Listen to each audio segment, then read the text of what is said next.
live, please. Make it live. Okay. Ready. Yeah.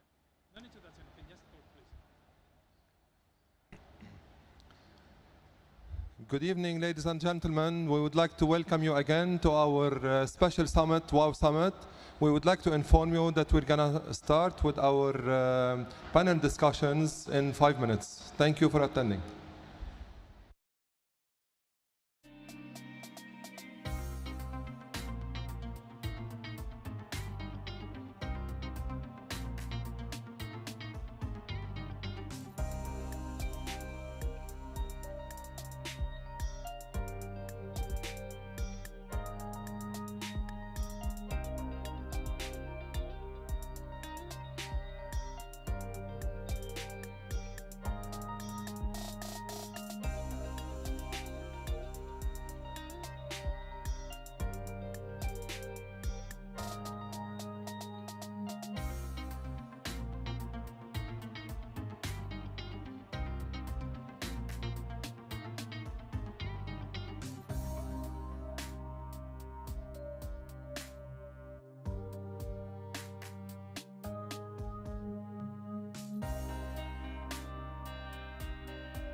You to breathe me.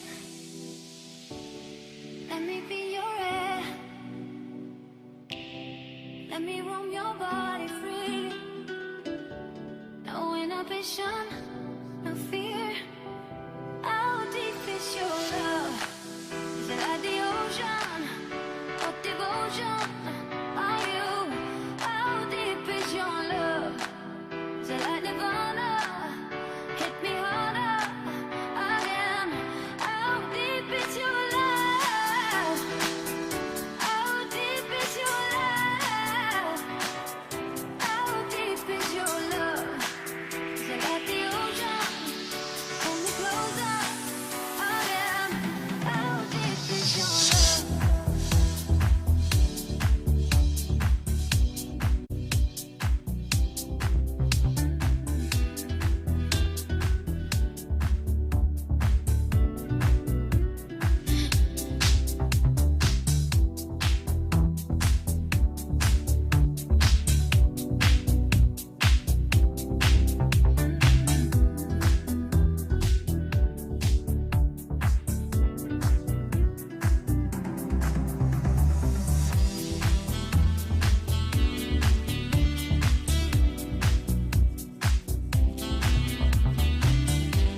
Tell you the first thing I'm going to say is you right there, come on stage. We'll do it that way. All right, everybody, welcome If I can get everybody's attention, I know our cell phones are quite addictive. I've been known to play with my cell phone quite a few times. All right, today we're going to be talking about startups, what it takes to succeed. I'm Dustin Plantholt. I'm going to be the moderator of this, I would say, in this room and this event. I'm from Forbes Monaco. I'm the head of Forbes Crypto. In addition to that, I host a show called the Bitcoin.com podcast. But I think like all of you, or at least for most of you, I have the entrepreneurial spirit. That I believe, and I'm convinced, that in life, success leaves clues. It leaves clues from a personal side, and it leaves clues from a professional side. You know, being common. It's easy to be common, isn't it? 99% of companies in the crypto and blockchain space will fail. Why? Don't you think they started with a really good idea? Some of them were scammers, but there was a good portion of them that truly believed they were going to change the world. They were going to be the one that made the difference. So why do companies succeed and why do some fail? Why do some companies become unicorns while others, well, they become forgettable? And I'm convinced in life, when you put yourself around high-performance people, people that will hold you accountable, people, candidly, that will mentor you, someone that will even give you the courage that you need to maybe go through that next presentation. I know that in my own professional career and in my life, there are ways in which I'm really strong, and other ways I'm just not very strong. And I like to pick the brain of experts. Being common will give you a 99% fail rate. Why would you even waste your time? Because what happens in the crypto space happens throughout life, and it happens throughout the world. If you do not have a cookbook, you will not make it. Some of the best chefs in the world, anybody watch any TV shows that have great chefs? Where chefs are creating recipes. They have cookbooks. Why?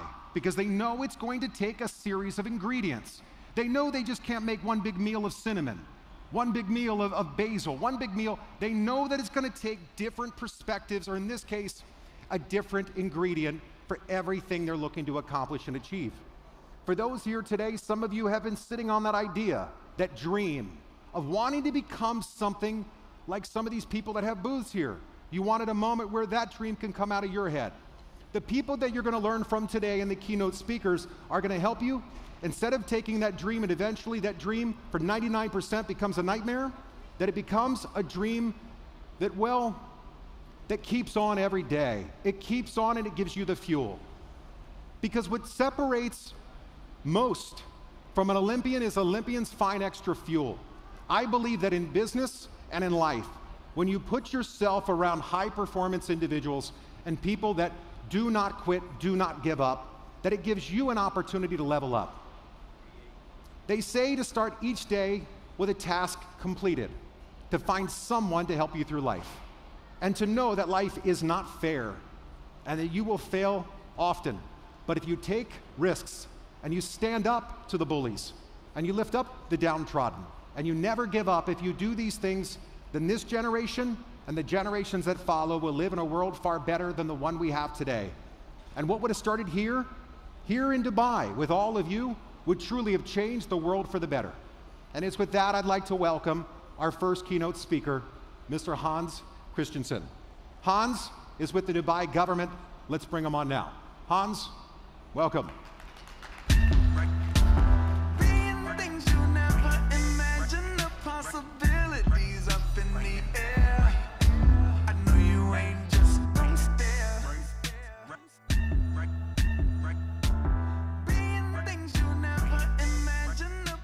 Hello, hello. Okay, it seems like you can all hear me clearly. Yes? You're not collapsing from the heat? You should try it up here.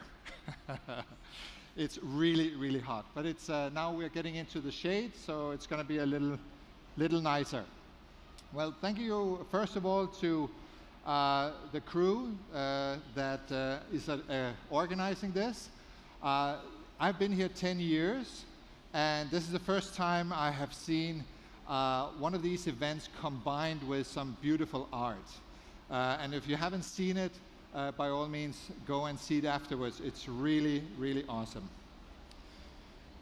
Okay, so what I will be talking about today is a little bit, if any of you guys are thinking of setting up a company and you're a startup, then I have got some news for you today. And so I will be talking a little bit about Dubai Silicon Oasis and what we do for startups. Obviously, in 20 minutes, that's not enough to lay everything down for you. So if you need to contact me afterwards, I will be posting my contact details in the very, very last slide. Okay, just so you get a little bit of context around what we do for startups, I have a few slides on Dubai Silicon Oasis itself. Why am I doing that? It's because we are a free zone which is going at it in a holistic way. We, what's it called? I myself have lived there, raised my children there for the past 10 years, and it's really been a fantastic journey, and you can do the same. Okay. First of all, just a few words on myself. I'm a student again. I'm actually doing my PhD very, very late, I know. But I'm still trying, and it's really hard. But I'm trying. Okay, thank you. There's somebody clapping over there. That's nice. Okay, one of my passions are leadership. I do some leadership training as well. But obviously, innovation and acceleration is where most of my passion lies, and my PhD is also in what's it called, in that area. I've been a what's called a CEO many times, and I'm on a board on a lot of startups and also for Rochester Institute of Technology. So, as you know, Dubai, for those of you who are coming from afar, Dubai is at a super strategic spot. It is, if you draw a circle around Dubai, you can reach some 4 billion people. It's a great place to start your company. It's a great place to try out new things. And there's a lot of startups who start here and will go elsewhere later on. Because Dubai is a small place. It's not a huge place. There's only about 9 million people. But it is a place that is attracting a substantial amount of FDI, foreign direct investment. And that's because it's a safe haven. It's a quite well-regulated place, politically stable. And you can have a wonderful lifestyle here as well. No doubt you have, or you experience that right now. So, well, why would you choose Dubai Silicon Oasis? Well, we have some 10,000 companies with us today, predominantly tech companies. We love software. We love anything tech. So this has become more or less the hub for tech in Dubai. You will find tech everywhere scattered around Dubai, but you won't find the concentration of tech companies as in Dubai Silicon Oasis. Okay. The beautiful thing is also we have all the facilities that you will need. And of course, it's a free zone, so it's offshore, so you can have 100% ownership, 100% repatriation of your profits to your home country if you wish, and of course, zero tax. Zero tax, that will probably continue to be like that, versus onshore, where it will probably change, as you no doubt have heard. Okay, so we have facilities, and we have a lot of different kinds of facilities. If it turns out that you have a software company and you want to combine it with some hardware, we actually have something called the LIUs. These are small units, 300 square meter of units, where you can put your tech if you want. And we do have a few deep tech companies there today. Let me give you an example. Giesecke and Devrient from Munich. They are they're well known around the world. They print money. They are printing money for 35 different nationalities. Maybe I shouldn't say this, by the way. Okay, I just did. Okay, this is 6th generation Munich company, super deep tech. I don't know if you take out a note, even the notes here of this country, and you actually put it under a microscope and see what's in it, you will be astounded. It's full of tech, those notes. And saying that at this conference might sound strange, but they are very much also looking into all the new technologies and innovation in the payment space. Yeah, so they're not standing still. What is also beautiful is with Dubai Silicon Oasis, it's really become a beautiful ecosystem. We have added one of the largest hospitals, a smart hospital, to Dubai Silicon Oasis, one of the largest in the UAE. It's a private one from Saudi called Faqih Hospital. They teamed up with Apple and with the Siemens Healthineers, and it's actually an experience to go to that hospital. I hope you never have to do that, but if you do, it's a nice place to go. Obviously, we have Rochester Institute of Technology. They have some 16 different labs there, so you can do everything from 3D printing, health tech, chips manufacturing, and so on. You can do that from that university. Last, we just added a mall. I think that we all need a mall, so we added a Lulu mall called the Silicon Central. Okay.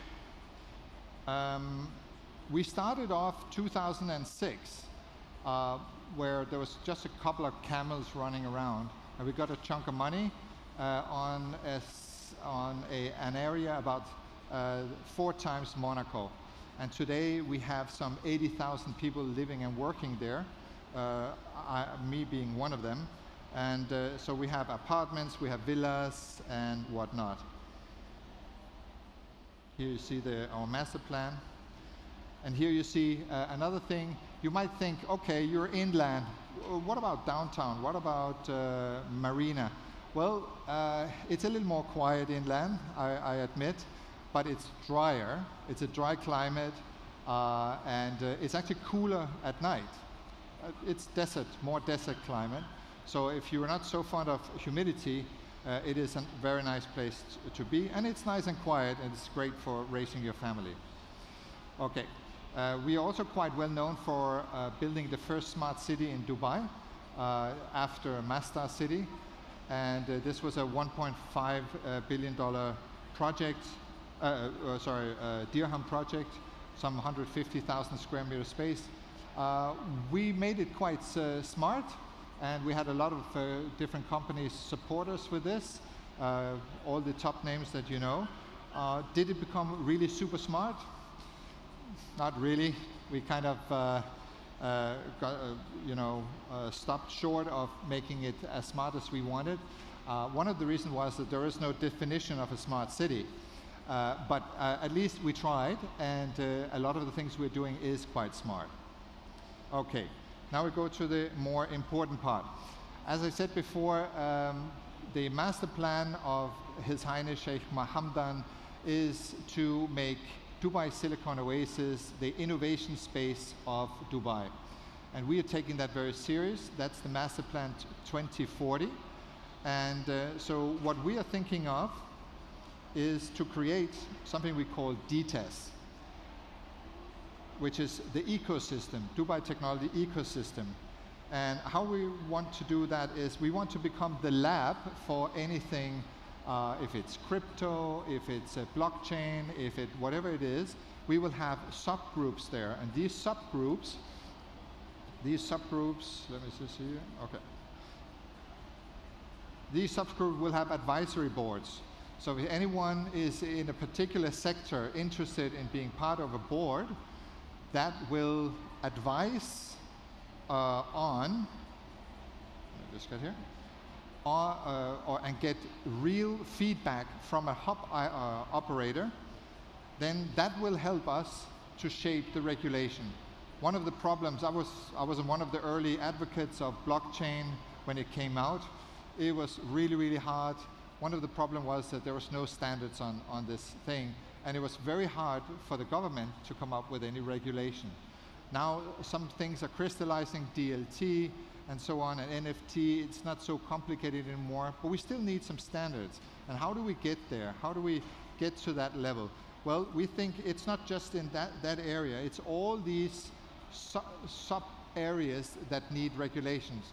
When you have one of those scooters, what's the regulation behind that? Dubai Silicon Oasis is also one of the testing grounds for autonomous vehicles, and we have tested autonomous vehicles there many times. We have 80 kilometers of roads, and we are always trying to, influence the regulation on new things. So, and this area, of course, is super wide, but we are attacking it, and we will attack it as we go along. Last but not least, let me introduce you to our ecosystem of startups. And this is where, for those startups who want to start, Dubai Silicon Oasis is now 4 to 5 times bigger than the second biggest area for startups in the UAE. You could even include some of the countries around, and we are still by far the biggest. We have had 1,700 companies going through our doors over the years, and we are not about to stop here. We have some 75 different nationalities, with the largest group is from India, because that's just the demographics of Dubai.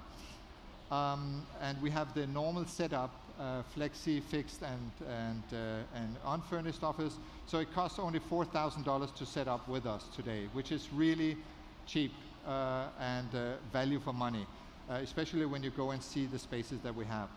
Why do we do this? Well, we do this because it's impactful, and we want to be impactful.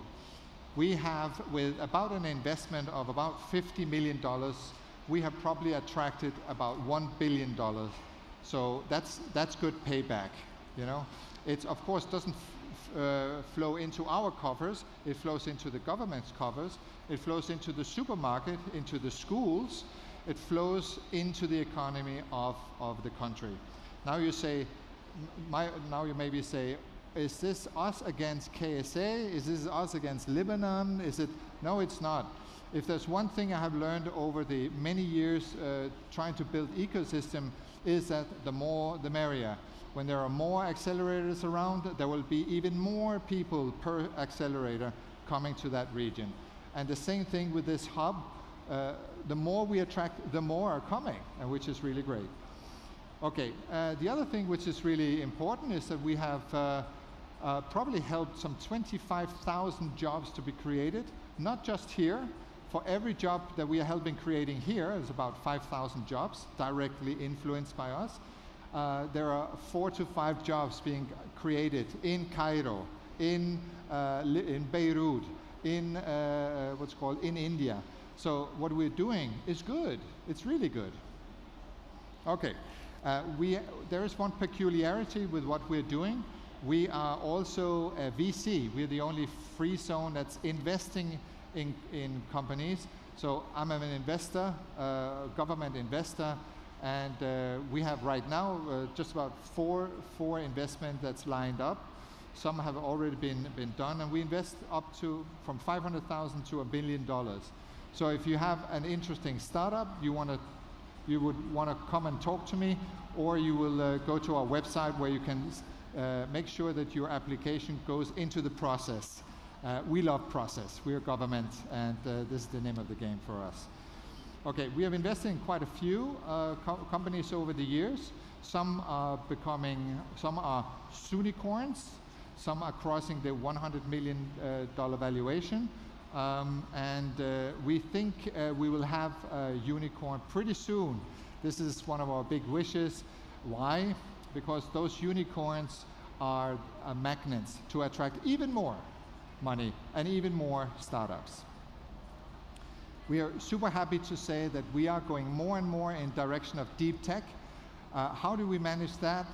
We have had Intel with us. The Intel is the only innovation garage of Intel in the MENA region is with us. We've been with us for 7 years. And anyone who has some technology or some software or data that flows through an Intel gateway, go see them. They might be a great partner, and they can distribute your solution to 140 countries if they so wish. So it's a magnifier. Tuck this in. This is could be worth goal for you. The other thing is, as I said, we have Mohammed bin Rashid Space Center with us. We have 12 guys with extremely big heads that are sorry about that. I couldn't stop myself. Who are poised to deliver the rover on the moon in Q1 next year. So in little less than 12 months, they will put a rover on the moon, which will measure a lot of different things for corporates and themselves, especially the spacesuits. I didn't know that, but spacesuits, did you know that there's dust on the spacesuit when you walk out of the capsule?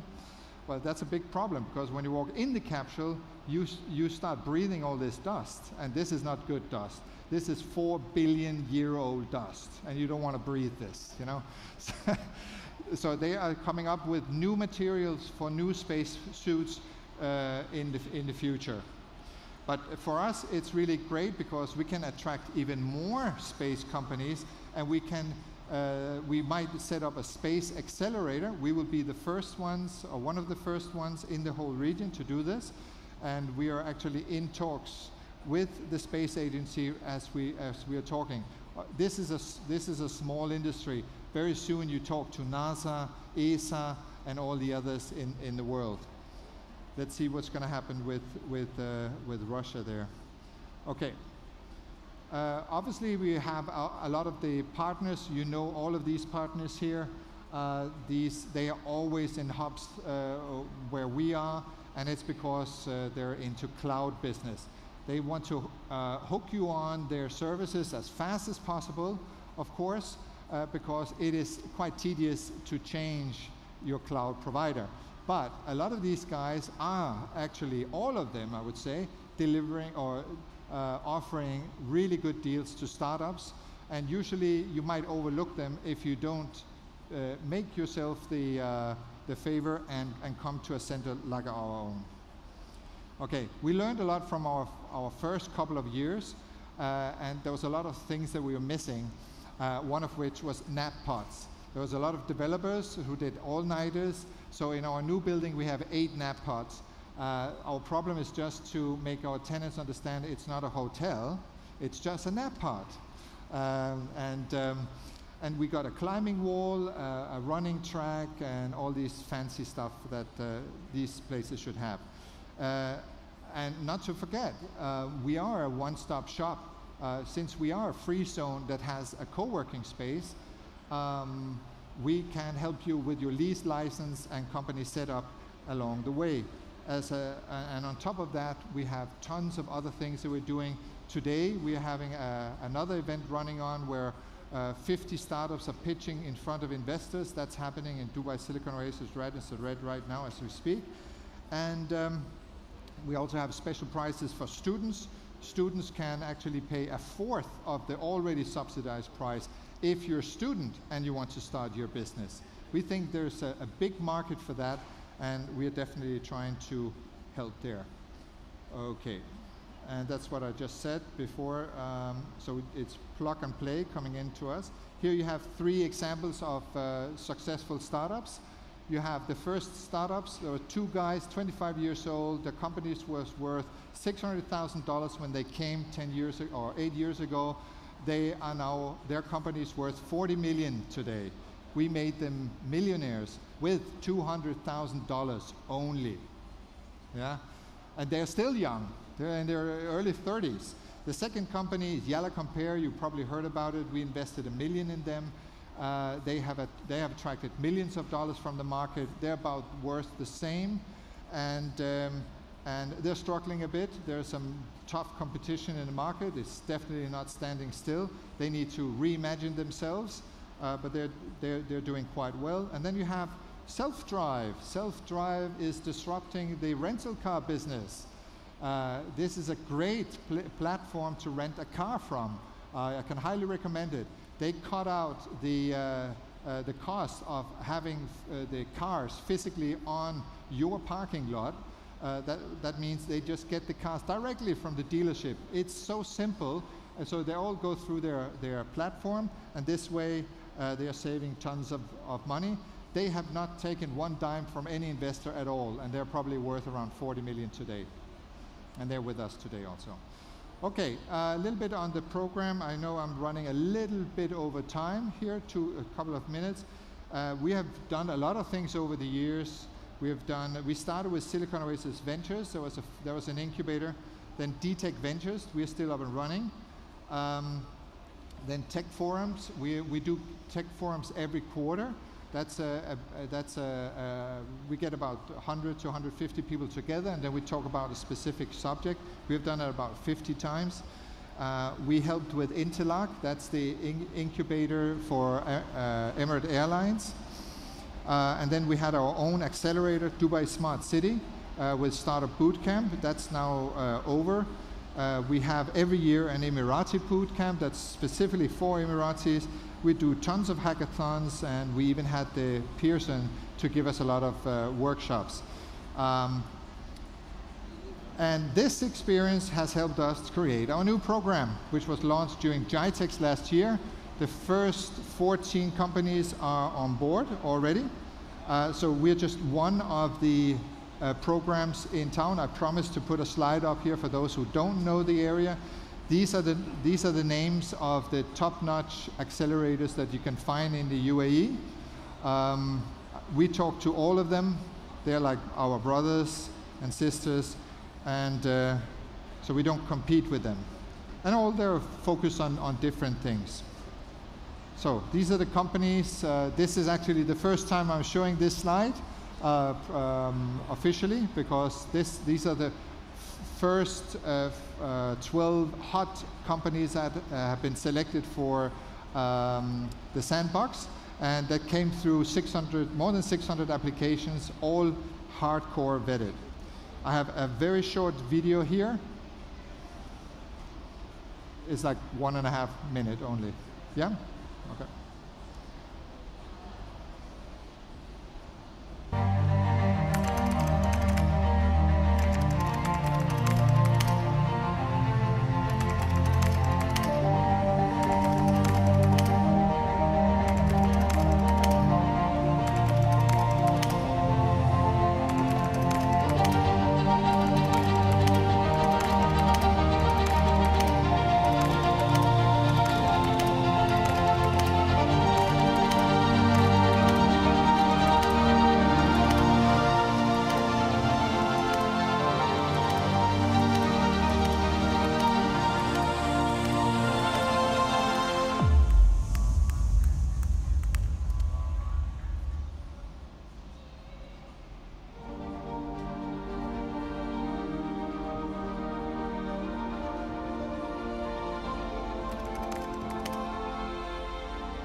Okay. Okay. This was probably too fast for you to, 1 minute, just 1 minute. This was probably too fast for you to see the data. You know, go to our website and you can get more information. But it is quite a very new program, and we are very, very proud of it. It has like a big component of wellness, because 70% of startups, of CEOs in startups, at one point during their journey of being a CEO, face some mental challenges. And we are the first one who is attacking this and say, no, it should not happen, or at least alleviate the pain that's going through. I've been a CEO myself 3 times. I had a burnout. I know what I'm talking about. So we have that component. A lot is given in this program. Tons of mentorship, tons of workshop hours. There's something for everyone. We have made it not an accelerator, not an incubator. This is something in between. That's why we just call it the program. This is what we've learned over the years. We need to help you with traction. We need to help you with your wellness. We have to help you with bespoke things that you know that you need, not just one structure program that everybody has to go through. Okay. I get that. These are the 4 pillars, and you can see on the bottom of the slide, you can see the companies that we're doing this with. So, and what do we get? Well, as a free zone, we get what's called for us, it's a magnet of even more startups and a lot of other things. Thank you so much. And if you had any questions or inquiries, please take a picture of this page here, and I'll try to get back to you as soon as possible. Thank you very much. Things you never imagine, the possibilities up in the air. I know you ain't just gonna stare. Being things you never imagine, the possibilities up in the air. It's hard. I know you ain't just gonna stare.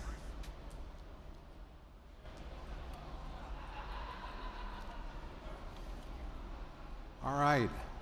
Hello again, everybody. I'm back for us to kind of do this again. You know, what I saw on the board as an entrepreneur and a CEO was that ideas are easy. Implementation is hard. How do you implement the idea? I was sitting here and I was being harassed by a fly. Hopefully that doesn't mean I haven't taken a shower today. But you notice there's something that happens when you get in business with the wrong person. It could be the wrong individuals that you are thinking of hiring and you do hire. It could be the wrong investors. You learn from those mistakes. When you partner with organizations in this space, partner with companies that can help you point out the things where others have failed. You know, we talk about goals and we talk about dreams. February 11th, 1990, there was the fight of the century. I know some of you may have been watching it on TV. Buster Douglas versus Mike Tyson. Now, what's interesting, Mike Tyson, well, he knew what was going to happen. Mike went into this match as an undisputed heavyweight champion of the world. And by the way, I am friends with Evander Holyfield. Mike Tyson came in as the one that was going to win. And that night, something happened. He was fighting an underdog, Buster Douglas. And what happened shocked the world. Buster Douglas, well, I guess it really didn't shock. Buster Douglas got knocked down.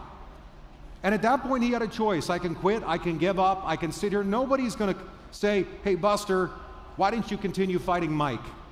But he got back up, and a couple rounds later, he knocked Mike Tyson out. Mike Tyson went to the mat, stumbled, got back up, and with that, Buster Douglas, the underdog, became the undisputed. Now he's the heavyweight. Why? Why did Buster Douglas succeed against impossible odds? Because I will tell you, I meet some of the brightest minds on the planet all around the world, from Monaco to France to Malta, and I will tell you, the competition is fierce. There was a question asked of an Elon Musk, how many hours does it take? How many hours must I put in? 100 hours. 80 to 100 hours. Why? They asked him. He said, because what I can do in a matter of a month, it takes somebody nearly a year. So I challenge you as these speakers come up, I know it's easy to be distracted by what's going on in your life, but the fact you're here means you're curious. You want to know more, you want to succeed. Our next speaker we're bringing up is Alan Chu to discuss the network, the company that he's building, that he's a part of. And I encourage all of you to take some notes, because as I said earlier, success, it leaves clues. Things you never imagine, the possibilities up in the air. I know you ain't just gonna stare. Hi everyone, how are you doing? Good. It's great to be here today and share a few thoughts with you. I'm Alan Chu from Boba Network, founder and CEO of Boba Network. We are the first blockchain that allows smart contracts to connect with the outside world. And I'll unpack that. But before I jump into the technology, let me share with you a story of why we started Boba Network and why this mission is important to us. A friend of mine, brilliant programmer, right? He's making good money, but his mother got ill. And he decided that he needed to spend all his time taking care of his mother. So he quit his job and focused on her. Unfortunately, she passed away, but by then, he was 1 month away from bankruptcy.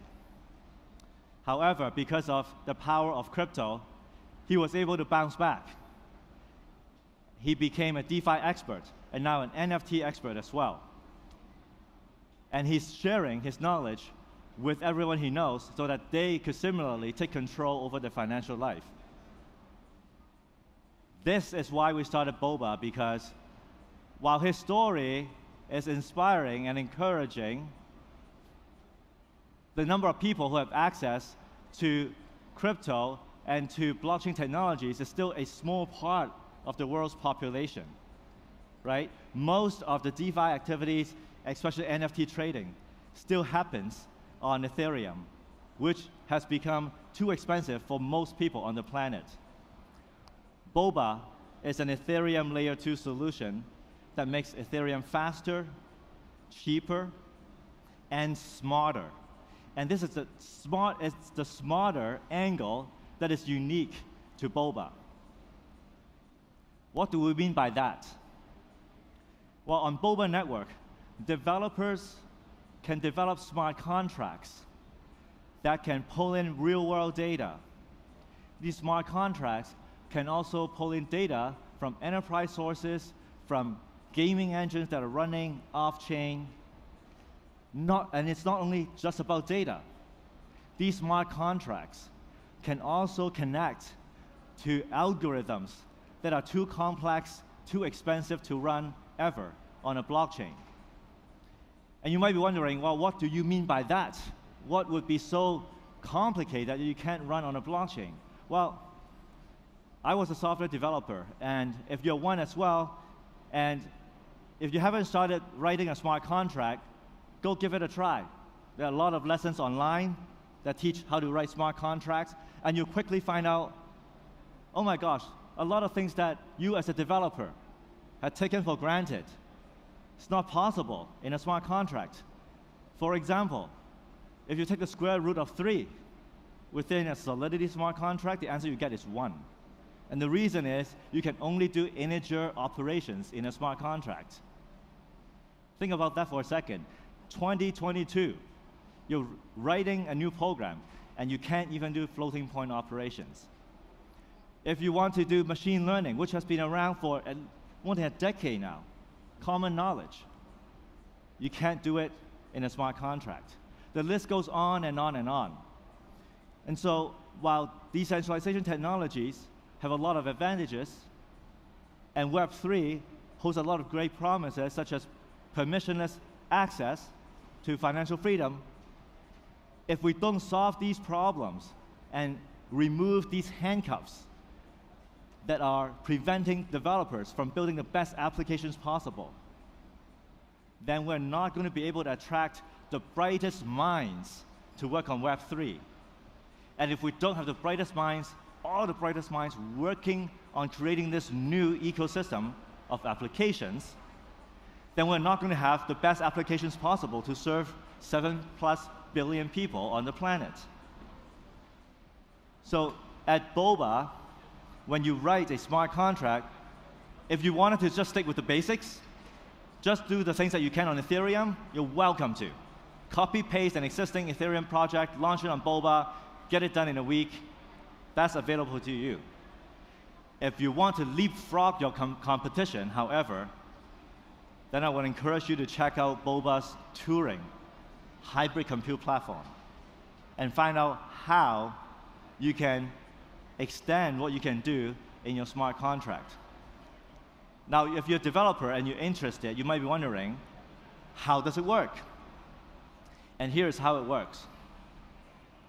We have modified Geth, or Go Ethereum, on Boba Network in a way that could intercept these hybrid compute calls to off-chain APIs. And when you write these smart contract calls, you specify which parameters are going to be filled in by data that will come from the outside world. Could be a data feed, could be the output of a machine learning classifier, whatever you want behind that API. And you invoke, we intercept that call, we call that API for you, the process runs off-chain, results come back, they fill in these parameters, and then the transaction continues. The rest of the workflow is just like any regular smart contract calls. It is entirely EVM compatible, Ethereum virtual machine compatible. And so from a developer's perspective, it's a very clean interface, very easy to implement, and it opens up a world of possibilities. For example, you can now build a new generation of DeFi protocol that leverages an off-chain model that you can keep proprietary, right? You don't have to make it transparent, deploy it on-chain, and let everybody else copy you. You can keep that off-chain and proprietary and keep that competitive edge to yourself. You can also run a much more sophisticated trading model or swap model that's more capital efficient with no slippage, which is a better product for your users. And your competitors can't touch you. You can also create NFTs that reflect what's going on in real time in your gaming engine. You can also create a metaverse real estate mortgage product, for example, that uses an off-chain AI-based valuation model, if you want, to put a price on these virtual real estate properties. The possibilities literally are limitless. It's only limited by your imagination.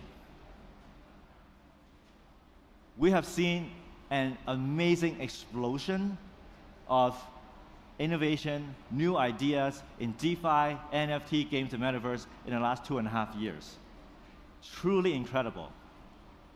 But we're getting to a point where we have maxed out the existing compute capacity of not just Ethereum, but increasingly a lot of other blockchains as well.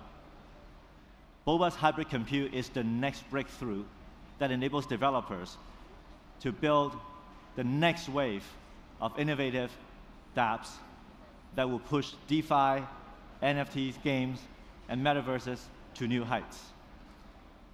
So if you're a developer, please come check us out at boba.network. Go to the developers section and find out how you can leverage Boba Turing using hybrid compute as your special power to build applications that you couldn't build on any other blockchain. And if you're users, just wait a little bit for developers to build these new applications. Follow us on Twitter at Boba Network. Every new application that uses Turing that launches on Boba will be announced there. And you'll be one of the first to benefit, to enjoy this new generation of Web3 applications. Thank you. Things you never imagined, the possibilities up in the air. I know you ain't just gonna stare. Being things you never imagined, the possibilities up in the air. I know you ain't just gonna stare.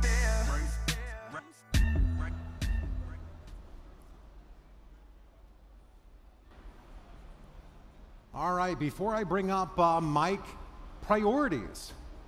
You know, prioritizing your life. How many people have heard that, hey, I was too busy? You know, I get to meet a lot of celebrities. I get around a lot of high-performance individuals. And a number of years ago when I met Gene Simmons, now I consider Gene a friend, a mentor of mine, it was interesting that I said, hey, Gene, do you want me to contact your assistant to set up this meeting? And Gene said, why would you contact my assistant? And I said, well, don't you want your assistant to do it? And he said, I don't have one. So I read that back to you to go, Gene Simmons doesn't have a person in the way. Why? Well, I can't speak for Gene, but I will tell you this. Gene wants to understand the business and the relationship and the person he's getting introduced to. He wants to get to know him because he prioritizes things in his life. You never run out of a minute to do the things you really want to do. I repeat that. You never run out of a minute.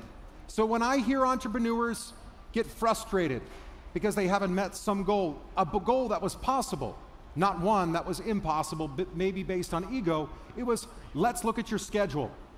Prioritizing your life in many ways. What is important and what do you value? You say you want to be a Fortune 500 company. You say you want to be a unicorn. You say you want to be on the 1%, yet you live and you work like everybody else. I encourage you to decide what it is that you want. And not just in this room, who in your circle has been asking you to help them grow? Here today in this room, I have with me two of my friends, two visionaries, Hatu from Dalmaker and Faris from Gav Capital that you're going to be hearing from today. These are individuals that are asking the questions of entrepreneurs. Tell us your story. Before they give you their capital, before they go and put their brand behind, much like the celebrities I work with, they ask me the question, how well do you know these people?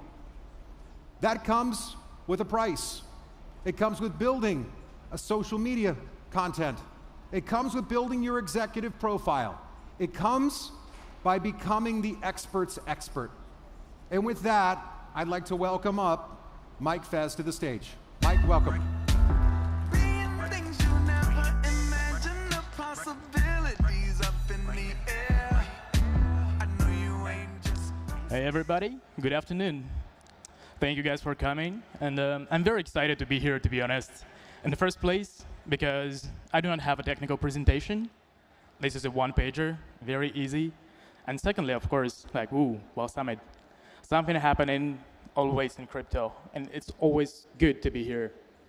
I represent the company Market Making Pro, and whenever people hear market making, they think, ooh, these guys just providing market making services. However, I wanted to take a little bit of the history and give you the heads up of what we've been doing lately for the past 4 years. And right now, we are growing and becoming more like a small incubator. Due to the fact we have a lot of projects in the different stages who approach us, they ask for the different advice and like how we can improve the tokenomics, what we can do on the marketing side, or how to direct them to the funds and make such different intros. A small throwback on the numbers. We started as a small consulting agency back in 2016. Since that time, we managed more than 300 projects. We've seen and we've reviewed probably more than 1,000 different white papers, and we did our best to choose the most interesting projects to work with. Besides that, right now we've developed a software which helps you to manage trading on the different exchanges. We are connected to more than 80 exchanges at the moment, and it's easy to connect to any exchange with the open API. Whenever there is a private one, it's not a problem as well. As long as we have a connection to the technical team, it's done just in a matter of days. So since that time, we also understood, as long as our network has been growing, that we have to diversify. We have to do something else. We have to do something cool. We have to give the opportunity to the people we know and bring some impact in our society as well. So that's why we decided to launch a few other services, such as Launchpad. We have a farming platform, and right now we're expanding into having the investment branch as well. So probably the point of my presentation and the major goal and major task would be finding out a partnership. Our major goal as the team and as the human being is finding that connection which can help to the people who come to us, and at the same time to build up a strong win-win partnership for the long term, of course. A few facts about the communities, and I also wanted to take a little bit more detailed intro on what the Launchpad is, how does the farming platform look like. So at this moment, our community is quite spread. The major people are coming from Japan. We have no idea how it happened, but it turned out pretty cool because they love the Launchpad, they understand the things which we're aiming at and the directions which we are going to. Right now we have around 4,000 holders, but our goal is to expand to around 10,000–15,000 in a matter of 6 months. As of the farming platform, the current value locked is around 5 million, but as long as we are going to expand to the other markets, we expect at least 3 to 5x to that number. Speaking about the team, right now we have around 25 people. And on one hand side, we understand that market making is not only about spot trading. At the same time, we have to take care of the different markets and provide our services on futures markets. Trading on the decentralized exchanges is a huge space and a huge field, which we've been working on as well, so we have the solutions. Speaking about centralized exchanges, it's very easy to cover. Usually, the major, and I would say the very basic things which you have to take care of are the stats on CoinMarketCap and CoinGecko, not just in order to look well, but to interact and bring more traders on board.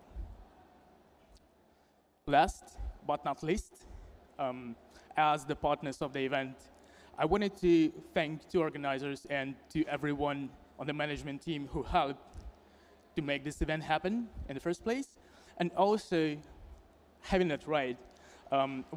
We are going to be watching the startup competition, and whichever project we're going to like more, we will provide our services for 6 months for free. So looking forward for your presentations. Have a wonderful day, guys, and thank you for the opportunity. Stay hydrated. Things you never imagine, the possibilities up in the air. I know you ain't just gonna stare. Things you never imagine. All right. So here we are. We're going to do this one more time. But before we bring up Sasha, stories. You know, I believe that everyone has a story, and every story has a purpose.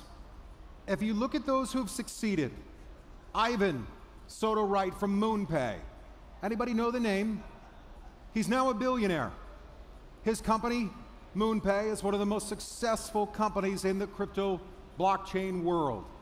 It wasn't his first venture. It was the one, however, where all the stars aligned. All the seeds he planted along the way, because he got to know himself. He got to know how to become better, how to use his time wisely. When we look at our lives, I would encourage you and challenge you as you are getting into business, as you're looking to grow your business, if you're a new business development, or candidly, you just want to be a connector. What drives you? Who are you? Anybody on Instagram here in the room? You know, it's interesting, the pictures people put on Instagram, me included, you always find like the best looking one of yourself. We put on our faces to everybody. But at the end of the day, as Hans said in the beginning, or towards the end, that they even work with entrepreneurs, they're getting burned out, running out of gas. When you get to know yourself, you get to better understand what fuels you. Is it maybe having a little bit more fun? I will tell you, I've been holding this. This was my fun.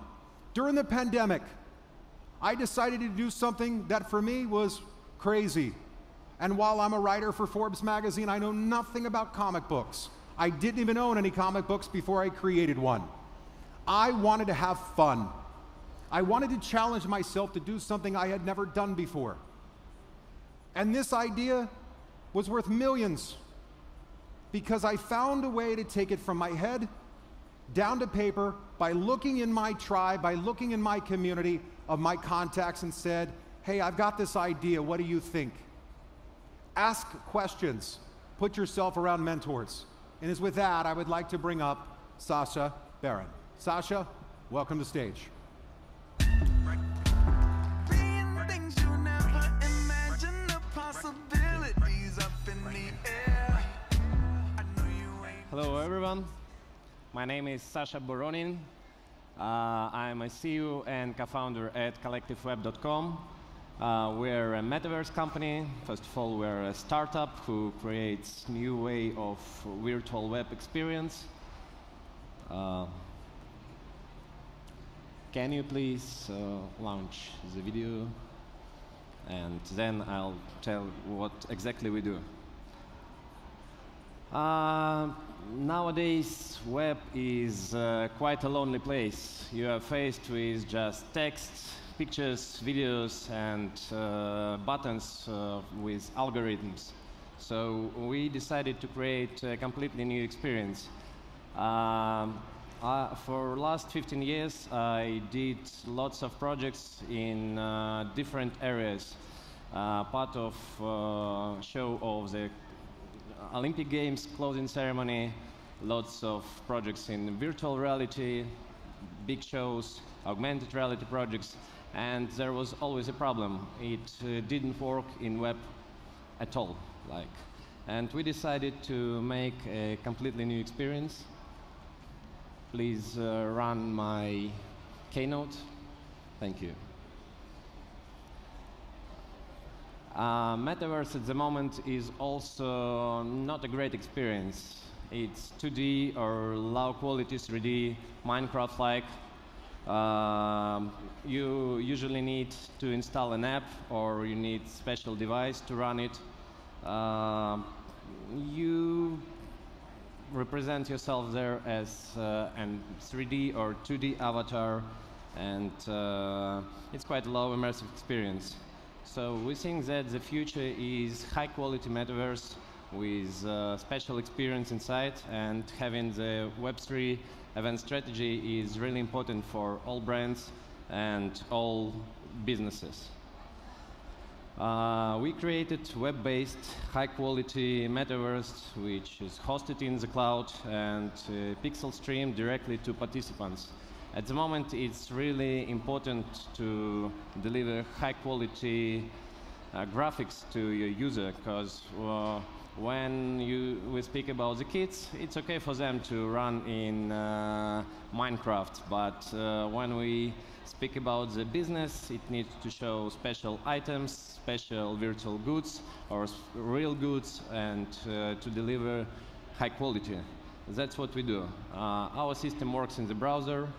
It boosts engagement. It gives high quality graphics, and it works completely different compared to Zoom or any other video chat software. Because when you have 20 people meeting in Zoom, one speak, all other listens. And when we have 20 people in the area, everyone speaks at 2, 3 people, small groups. So our technology is completely stream-based. Nothing runs on your device.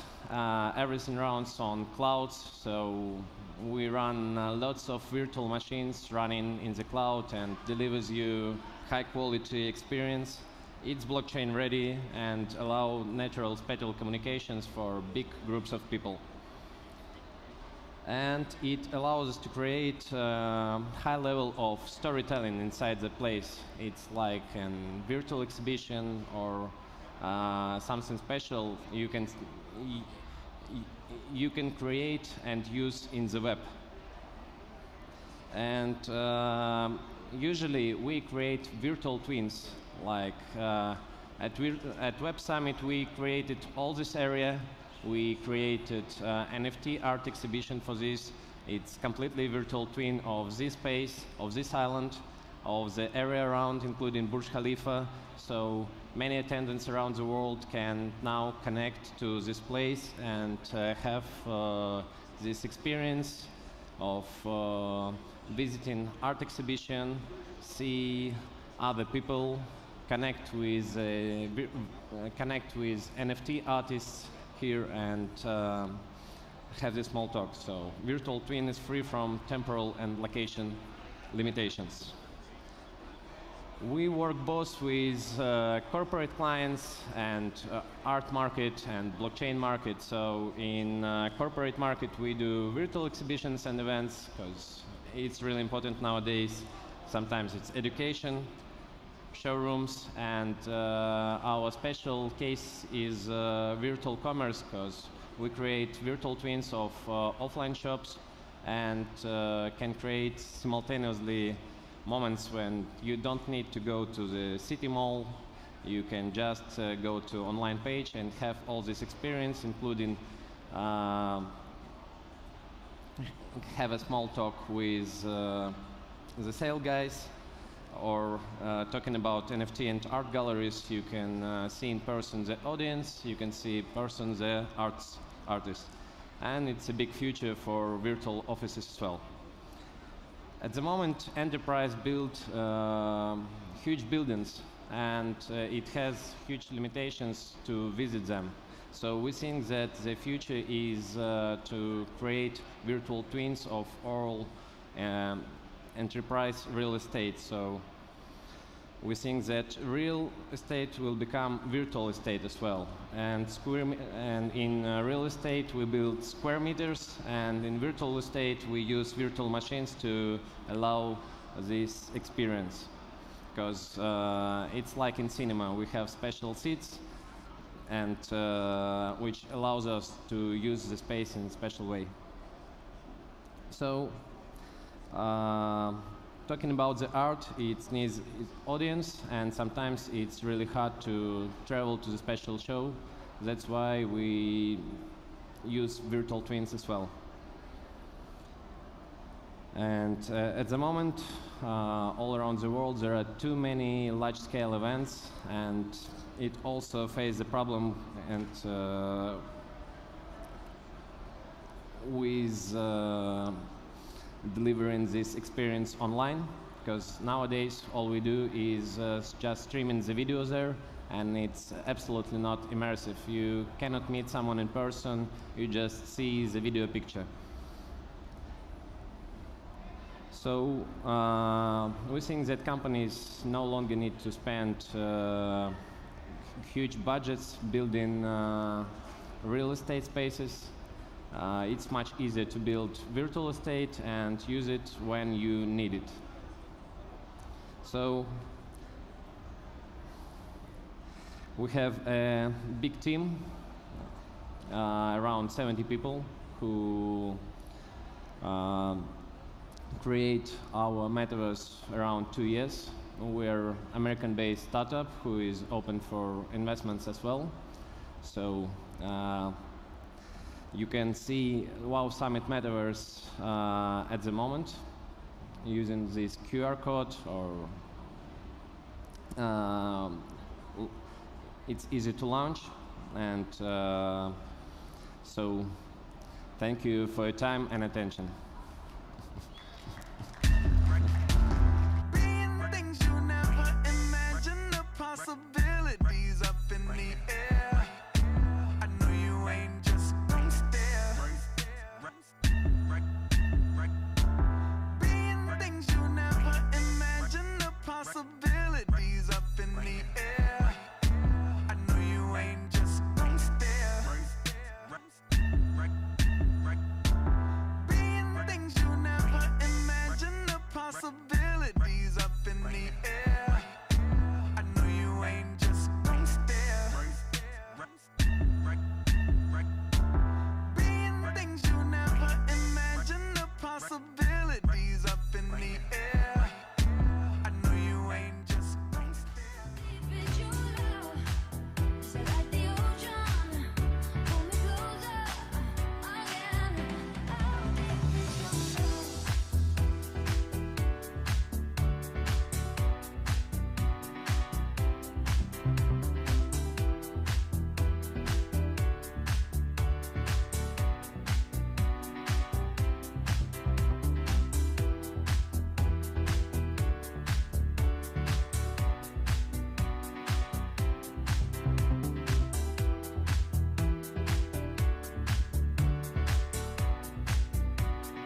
All right, everybody, so this will be the last time that you're going to see me for a while.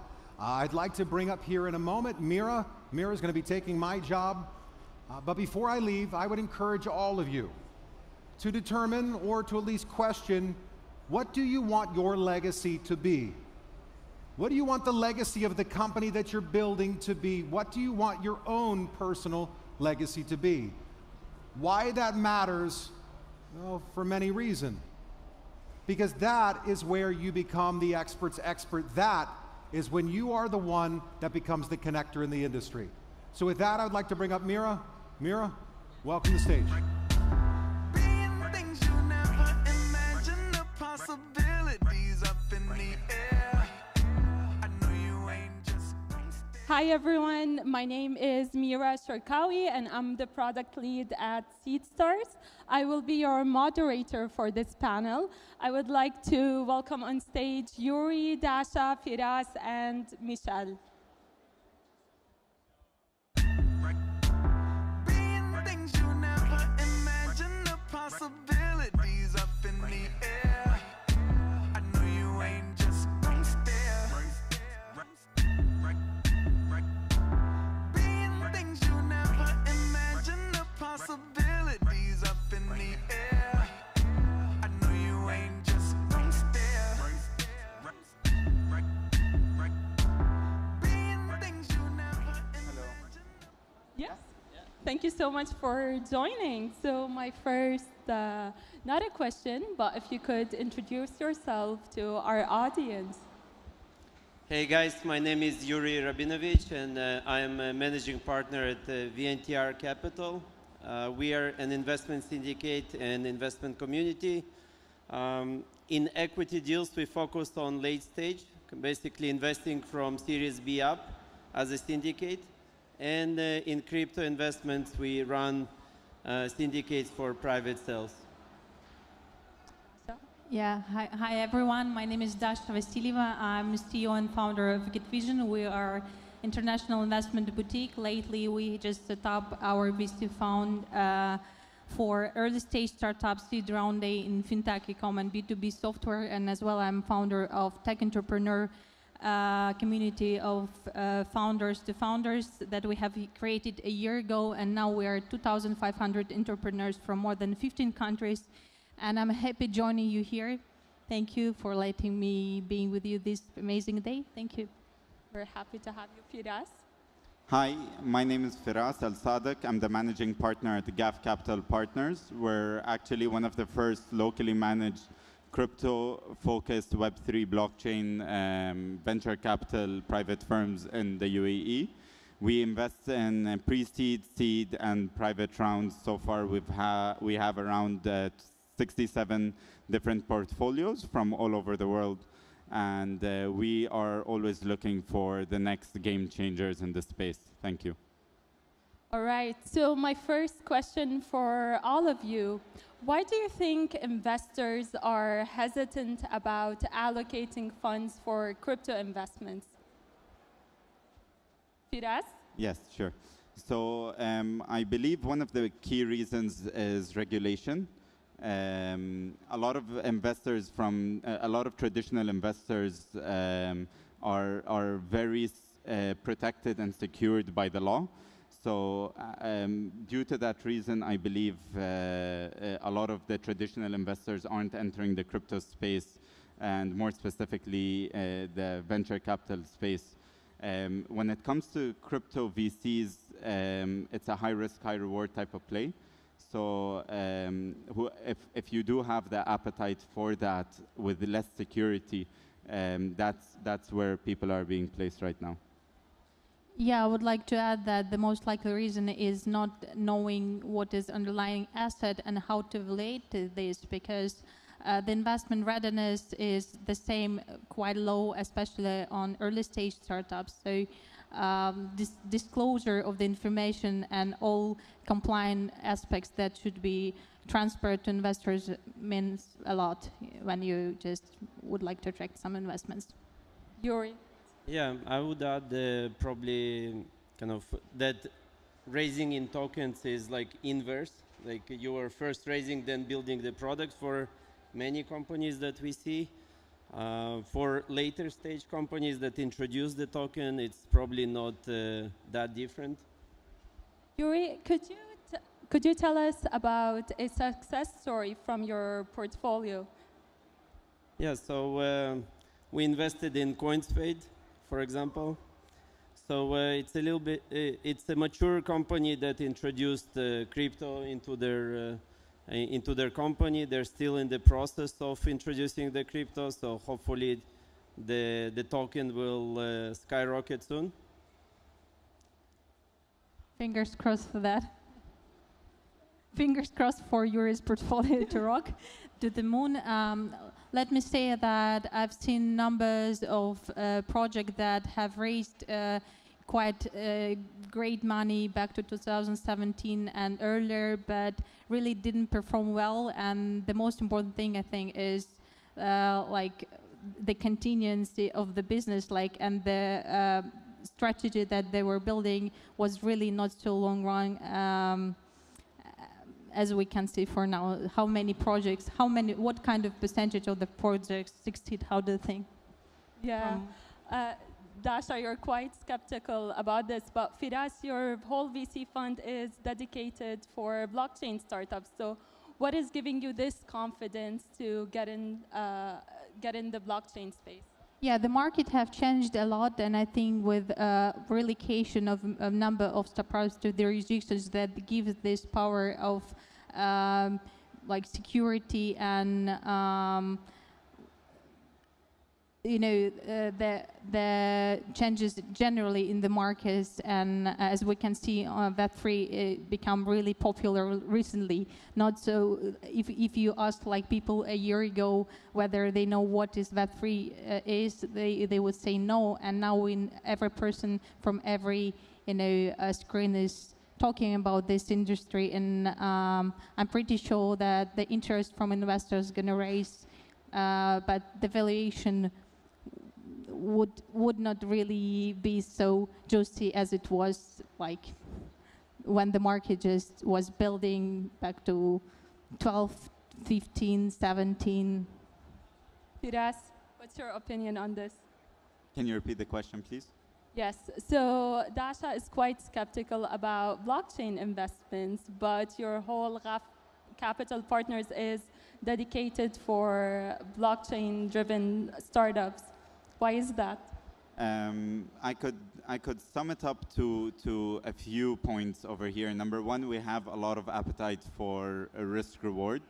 Number two, we believe that blockchain is it's the next thing that's going to change the entire world. A lot of people, whether it's early startups or whether it's very well-established companies, are moving to the blockchain space because it's actually changing and solving a lot of problems that the world has. And not only solving problems, it's also evolutionizing a lot of the industries that we're at. So anything that is a game changer, anything that we believe can develop and grow the ecosystem, this is the projects that we are looking for, and that's the projects that we personally invest in. And what industries are you currently most excited about? For myself and our fund, we're really interested in, of course, anything that is growing the economy, as I mentioned earlier, but more specifically the metaverse, gaming, play to earn, learn to earn, social-fi, DeFi, and of course the NFT space when it's added with metaverse and games. Yuri, what about you? We are more focused on fintech and enabling ability to pay anywhere. Yeah, and we are anticipating to see banking and financial services and great potential for blockchain and e-commerce for tightening transaction security and due to our fund focus. So perfect. And my last question, which I think would be interesting to some of the startups here. what are you looking for when you're investing in a startup? What's your criteria? Yeah, I can start. So as I mentioned a few times, we're looking for game changers. Number one, we always look into who the founders are, who's in the team, how strong are the founders, what experience do they have. Other than the team and the founders, we always look into the tech. What type of code are they building? What are they building on? What stage are they in? Are they as an idea stage? Are they alpha version, beta version? So we look into the team and the founders. We look into their tech side and what stage of development are they in. We also always look into their community. How strong are they? How active is it? And are they diehard fans or are they just there for the buck? And of course, so as GAF Capital partners, we actually we have 90 due diligence points that we look into before investing. So these three could be one of the key ones, yes. I think Michelle just joined us. Could you introduce yourself to the audience, please? First of all, thank you for having me. Sorry for being late. I didn't notice you started. I'm an investment analyst and the Web3 co-lead at MEVP, Middle East Venture Partners. We're one of the oldest and pioneer VC funds in the region. We currently, you can think of MEVP as a traditional VC, but we have a high interest in investing in Web3 startups. And currently, we're looking to expand our portfolio of companies. So hopefully, we find some good companies in the deck. All right. And Michelle, the question here is, what do you at MEVP look for in a startup? What's your criteria? I think since this is a nascent sector, and just recently people have started building Web3 startups, as we like to call them, what we mainly look at is the team. The team is everything, their passion, their experience, and their vision for the company. And of course, then the execution capabilities. So what we want is an extremely passionate team who's in it for working to build the product for 10, 20 years. And they're in it for the long term and believe in the technology itself. Yeah, let me just add a little bit just from traditional VC. Usually, like, we look at three things, which is market, product, and the team. But let me say that I don't see really big difference, like what kind of industry you're investing in, especially when you are talking about early stage startups. So when we are talking about any stage of their startups, the scoring, you know, and the questions that VC would be asking might be different, because like you can ask about product market fit once you don't have it, like when you're just on your angels round, right? So I would say that like usually we truly do care about the team and their passion, and totally agree with our colleagues about the importance of who are on the behalf of the teams. But we can see that there are many great tech entrepreneurs, but who can really sell, right? So you have to have your three and minimum viable team who can really execute and understand like whether you're gonna get to your next point, where you're gonna get your next round. And there is a big difference on Eastern European markets and like developed markets, and the same as traditional and blockchain crypto markets. So people can invest, especially angels, just by seeing you and feel your passion.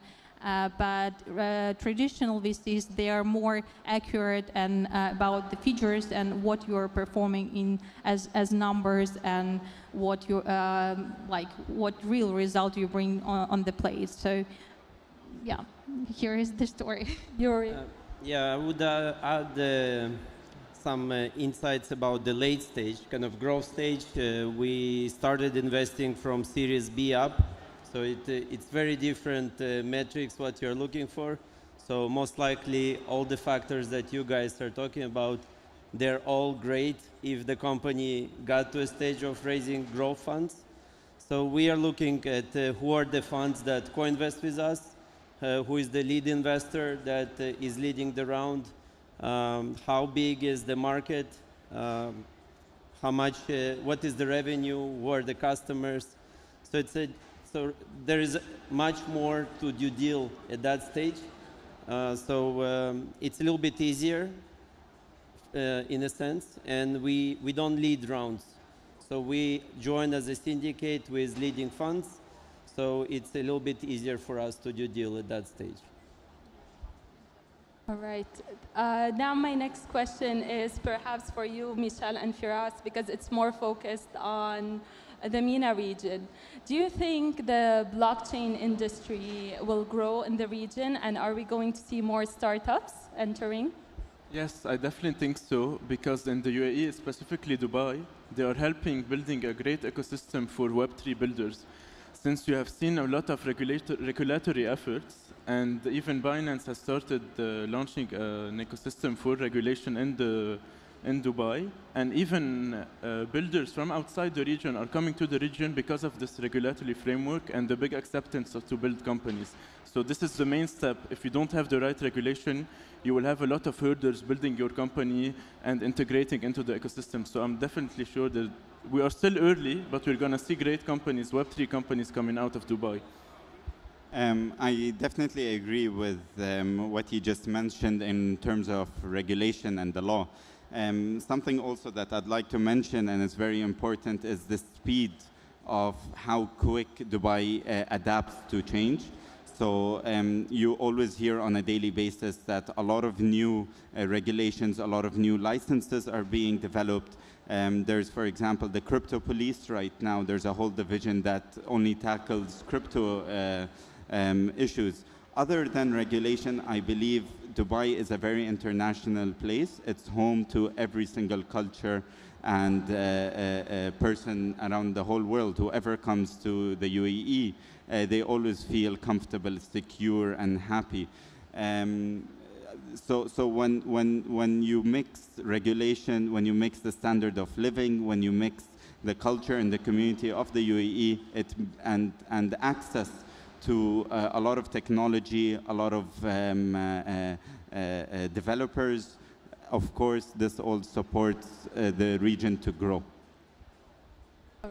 Michel, you want to add? Yeah, I'll just add to it that would be the perfect mix. Plus, we forgot one important thing is the availability of capital, of funds. So you have Mubadala that committed to investing in the ecosystem. Also, Paradigm have invested in the region, Coinbase Ventures, and Tim Draper. All these great companies are looking at the region to invest in them. So it's not, there's great access to capital, which is needed.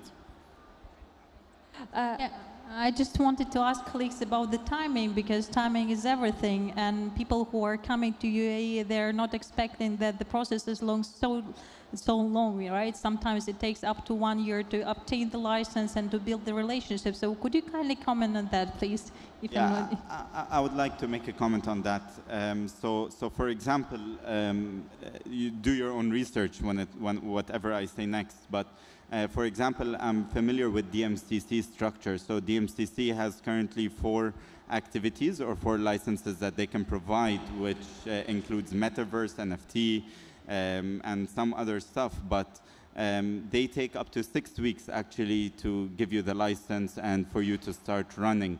And they support you with co-working space and yeah, so I believe it's up to 6 weeks actually when it comes to DMCC. Yeah. My next question is for you, Yuri. Prior to the panel, you mentioned about the mindset of the blockchain investor. What do you think this mindset is versus the mindset of the traditional investor? No, I think that a lot of investors, they are short-term investors. Kind of, again, a lot of investors will say we are for long-term, but the long-term in the blockchain or crypto world is not the same long-term in the venture capital, right? So long-term is like, let's say 3 years, it's not 10 years long-term. But I don't know, like Firas, what is your long-term investment when you invest? So for us, whenever we invest in any startup or project, of course it depends what stage they're in, but we look at the project at 5-year scale. We have 2 stages. We look at the 3-year and the 5-year target line. And that's when we do our due diligence and analysis based on these 2 timelines. So yes, we do believe blockchain space, it can do a lot in 1 month time, but we look at the bigger picture. If you know, like if you've entered the space in 2017, there was a lot of startups ever from 2017 all the way until 2020, they barely moved. And then all of a sudden in 2020 to 2021, they did an excellent jump. So for that reason, and us being in that time period, we now look at a 3-year and 5-year timeline, and anything before that, we're comfortable to stay supporting for that growth. Mira, may I kindly add, like on risk-reward side, because like we have such kind of like understanding what is the difference for non-traditional venture capitalist. So, but if we are talking about the yielding, so what your expectation on the portfolio yield based on 5-year scenario, and what percentages of your portfolio are gonna die? Because when we make our estimations on the funding, like we understand exactly the amount of startups that are gonna die and who will be zombies, and what kind of performance do you see right now in the industry, and what your expectation for the nearest future? Yes, so I'll summarize the question. So you're talking about expectation of our on yielding, yeah. So like on reward side. On reward side, right? Yeah. What is the return on investment that yeah, you're seeing? So you see IRR. Yeah, you see numbers from anywhere from 100% increase of your investment. I've seen over 50, 60x return on our some of our portfolios, and some a lot higher too. So even if we do see these huge returns, we actually do not tap into it only until the 3-year mark and the 5-year mark, where we actually do our study back. So you don't sell earlier than 3 years? We prefer not to sell. Depends, of course, on situations and depends on a lot of things, but our key strategy is to support the project. Once we sell, I believe we're just dumping on ourselves. We're not dumping on the market, we're dumping our own money. So we're losing in the long run. So why dump on yourself when you can scale a lot higher? So just to add another point to this, when it comes to VCs and VCs, let's just say, or any investor specifically, if they start selling their tokens, coins, or equity, whatever it is, early on, I believe that if a project pumps initially, there's a lot more pump for it in the near future. So why sell at that first stage of pump rather than sell at the 6th or 7th or 8th stage? So that's how I look into it. Right. I think our time is up. Thank you very much for joining this panel. Thank you. Thank you so much. Things you never imagine, the possibilities up in the air. I know you ain't just gonna stare. Things you never imagine, the possibilities up in the air. I know you ain't just gonna stare. Things you never imagine, the possibilities up in the air. I know you ain't just gonna stare. Things you never imagine, the possibilities. All right, so that panel probably woke a lot of us up. I know the sun is now shining in. The room is starting to get filled. I would like to bring up our next moderator for the panel, Shafiq. Shafiq, welcome to the stage. Things you never imagine, the possibilities up in the air. I know you ain't just gonna stare. Things you never Hi everyone, welcome to this session of the WOW Summit. I see quite a lot of you here, and that gives me a lot of hope. I think we might be able to change the world with blockchain, possibly.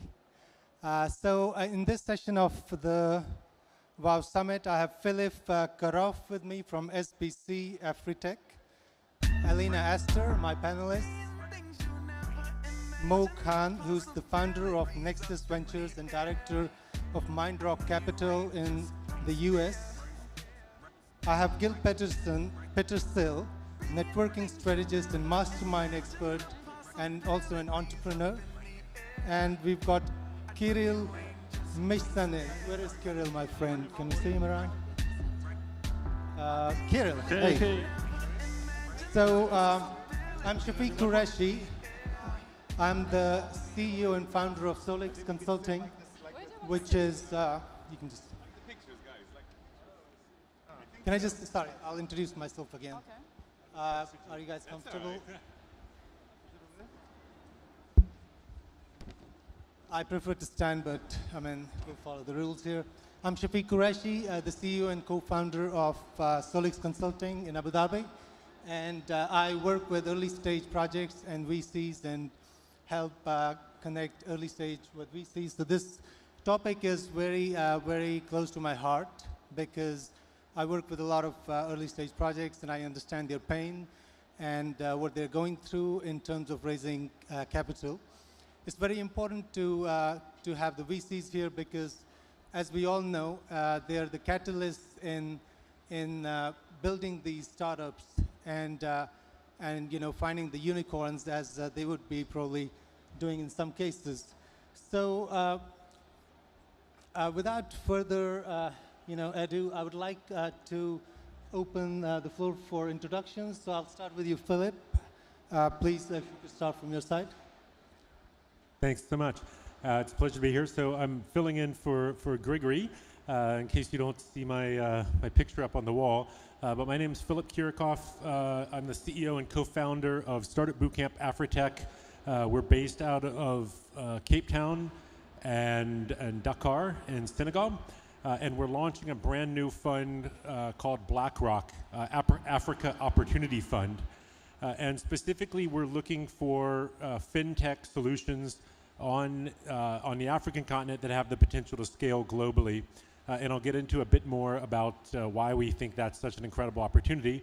But I've been living on the African continent for about 10 years and have the incredible fortune to witness one of the greatest disruptions in human history. Gil, if you could introduce yourself, please. Hi, everyone. So I'm the only non-VC here on the panel, but I've been building ecosystems between VCs and entrepreneurs, a lot of angel investors and family funds for the last decade.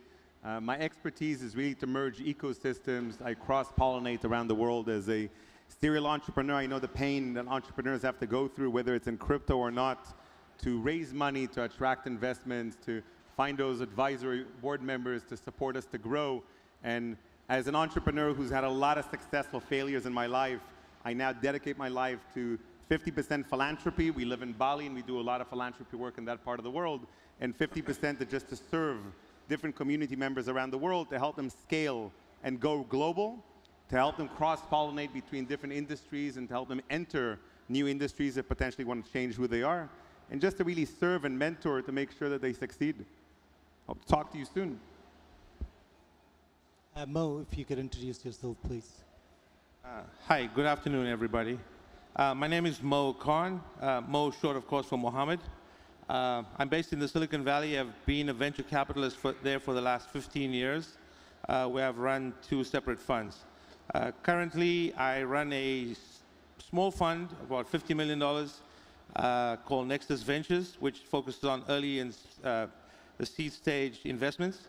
And I'm a director of Mind Rock Capital in San Francisco, which focuses on very late stage growth companies, companies that are $1 billion plus in investment. I'm very interested in this particular subject area because I think building a successful VC ecosystem requires a set of conditions and investments, which I'll get into a bit later. And I think that environment exists here in Dubai. It obviously exists in the Silicon Valley. And we're trying to bring that same kind of attitude towards the new and developing digitization in Africa, which I'll talk about a little bit later. Hi, everybody. My name is Elena Aster. So I have, my background is applied physics and mathematics master's degree, aerospace engineering. So I'm coming from traditional VC. So for more than 10 years, we help with startups, with fundraising, with attracting investments, AI, robotics, IoT, a smart city. So last year, tried to focus more on blockchain, NFT, metaverse, and yeah, so trying to find new projects here. Thank you. Kirill, please. Hello guys, my name is Kirill Mishtanin. I am the co-founder of InfoDriver Capital, asset management fund and blockchain consulting company. So we invest in startups on private A round, DeFi, GameFi, Metaverse. Also, we are the liquidity provider to decentralized exchanges. Our syndicate has around $20 million liquidity. And last year we bring up to 48% in profit to our partners. So searching for new startups and glad to discuss this future of DeFi here on the panel. Thank you. Thanks for the introduction, everyone. As we see, we have an excellent panel here with us. So my first question actually is, I would like to understand what are the strategies for building the best environment for a startup funding ecosystem? So that being also the topic of the subject. And I'll take the liberty to ask you, Gil, to throw some light on that. I know you're not a VC, but being an entrepreneur, being a mastermind coach, I think you have a lot of experience working in a lot of different environments with different investors and startups. So what do you understand, and how would you think would be the best way to open this discussion? Yeah, thank you. It's a great question. So, being an angel investor myself and an entrepreneur, I understand that the ecosystem itself is really the most important for the entrepreneur to flourish. And I've been studying it from two different sides, both from the human side as well as the nature. Having a massive edible garden in my house, it's clear to see that plants are giving each other support with the roots. The plants are actually connected to each other. It's amazing for me to see my garden growing that way, where the plants are all connecting underground. And I understand that a lot of entrepreneurs don't connect deeply with other entrepreneurs enough. They don't ask for help. So what I see is a lot of superficial connections in ecosystems. I see a lot of co-working and co-living places where entrepreneurs come together, and it's not necessarily a healthy environment. They have a lot of unhealthy snacks. They don't have a lot of fruits right here. Where in a lot of the ecosystems that we support around the world, we make sure to get them actually healthy food delivered to them every single day, to make sure they have vitamins if they need to stay healthy. We don't give them Coca-Cola and Red Bull. We truly give them an ecosystem that starts on the natural side of things to actually feed them well, to make sure they're healthy, giving them a lot more authentic networking and mastermind opportunities, teaching them how to ask for help. How many people in this room are comfortable to ask for help? Yeah, that's kind of right. So the average human being stops asking for help at the age of 7. And an ecosystem that doesn't empower people to ask for help, ask for advice. You've gone through these problems before. Can you please share that with me? You've gone through this challenge. Thanks. Can you share that with me? Sorry. Thanks, Gil. Oh, that's it? So, no. You can continue. We just have 20 minutes. I think we've probably gone past. Let me just wrap it up. Let me wrap it up. Hold on. The key thing, if we teach entrepreneurs how to ask for help, and we allow entrepreneurs to share, which is why I'm going to ask all my friends and the panelists to do, as VCs out there, most VCs invest in companies. They don't actually let the companies talk to each other. And I think it's one of the best things you guys can do on stage. Get your entrepreneurs to talk to each other, get them to mastermind, and get them to honestly be vulnerable and ask each other for help. Not you as VCs, but ask each other for help. Thanks. So are we talking about partnerships and collaborations here? Is that what you're trying to I love emphasize? strategic partnerships. I love collaborations. They don't need to make money with each other.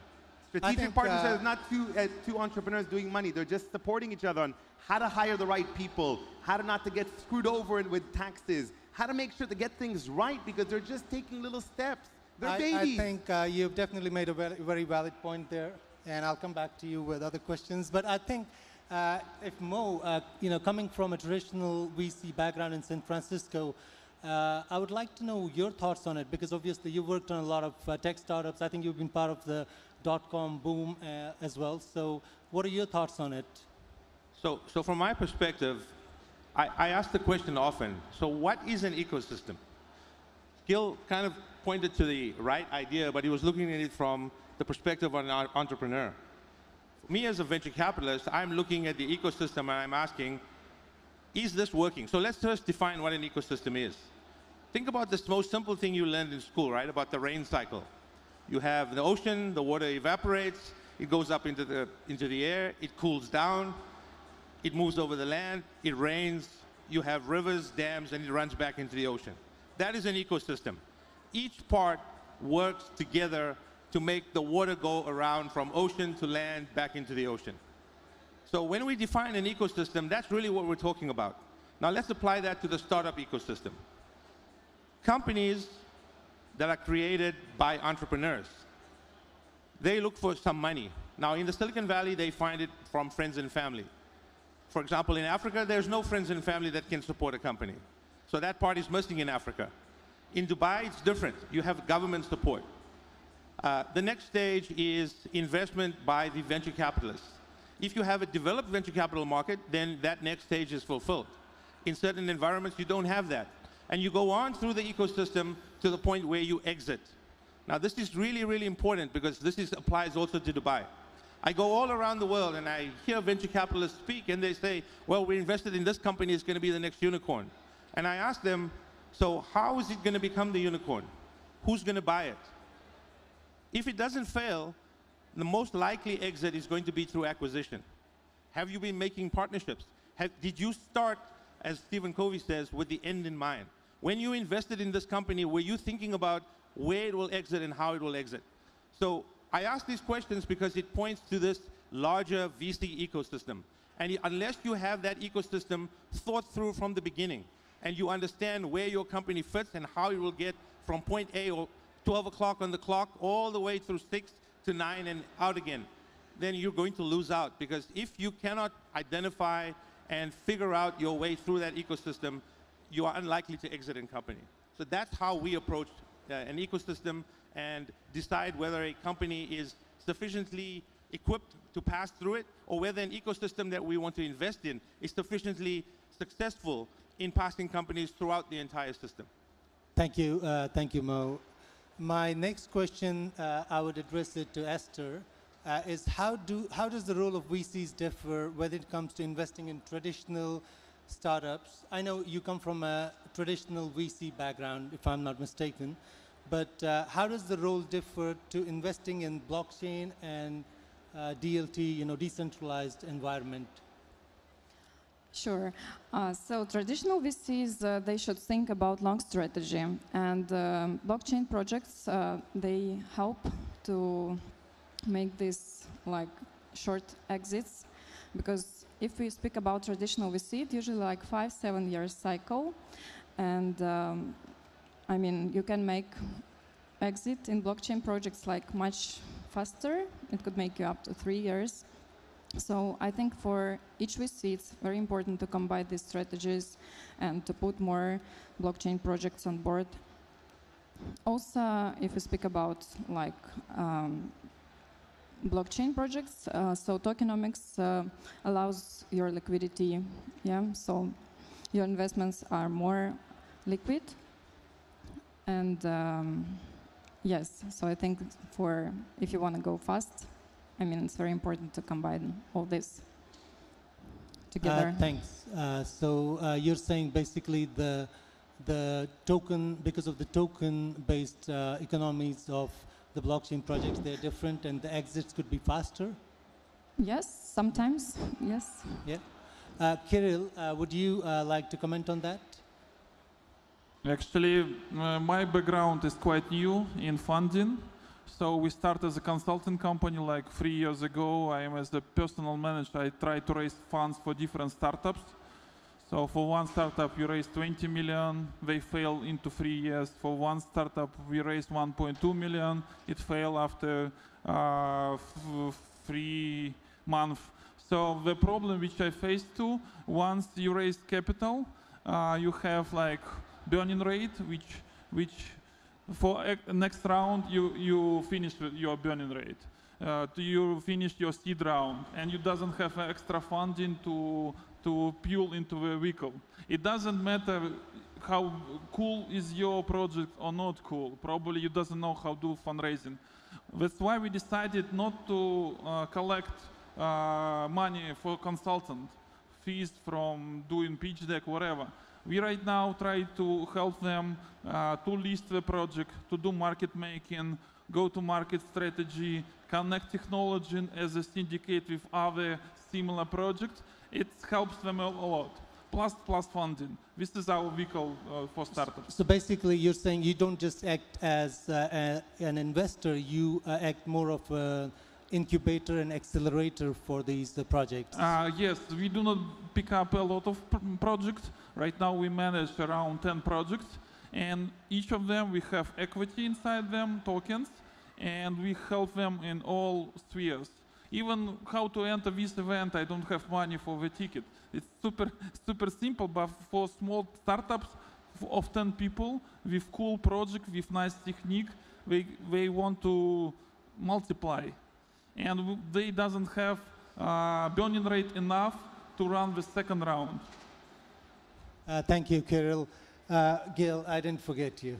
So basically, the question I have for you is one of the most commonly asked questions, which is, what are the top 3 things that you think are important for VCs in identifying the most suitable projects?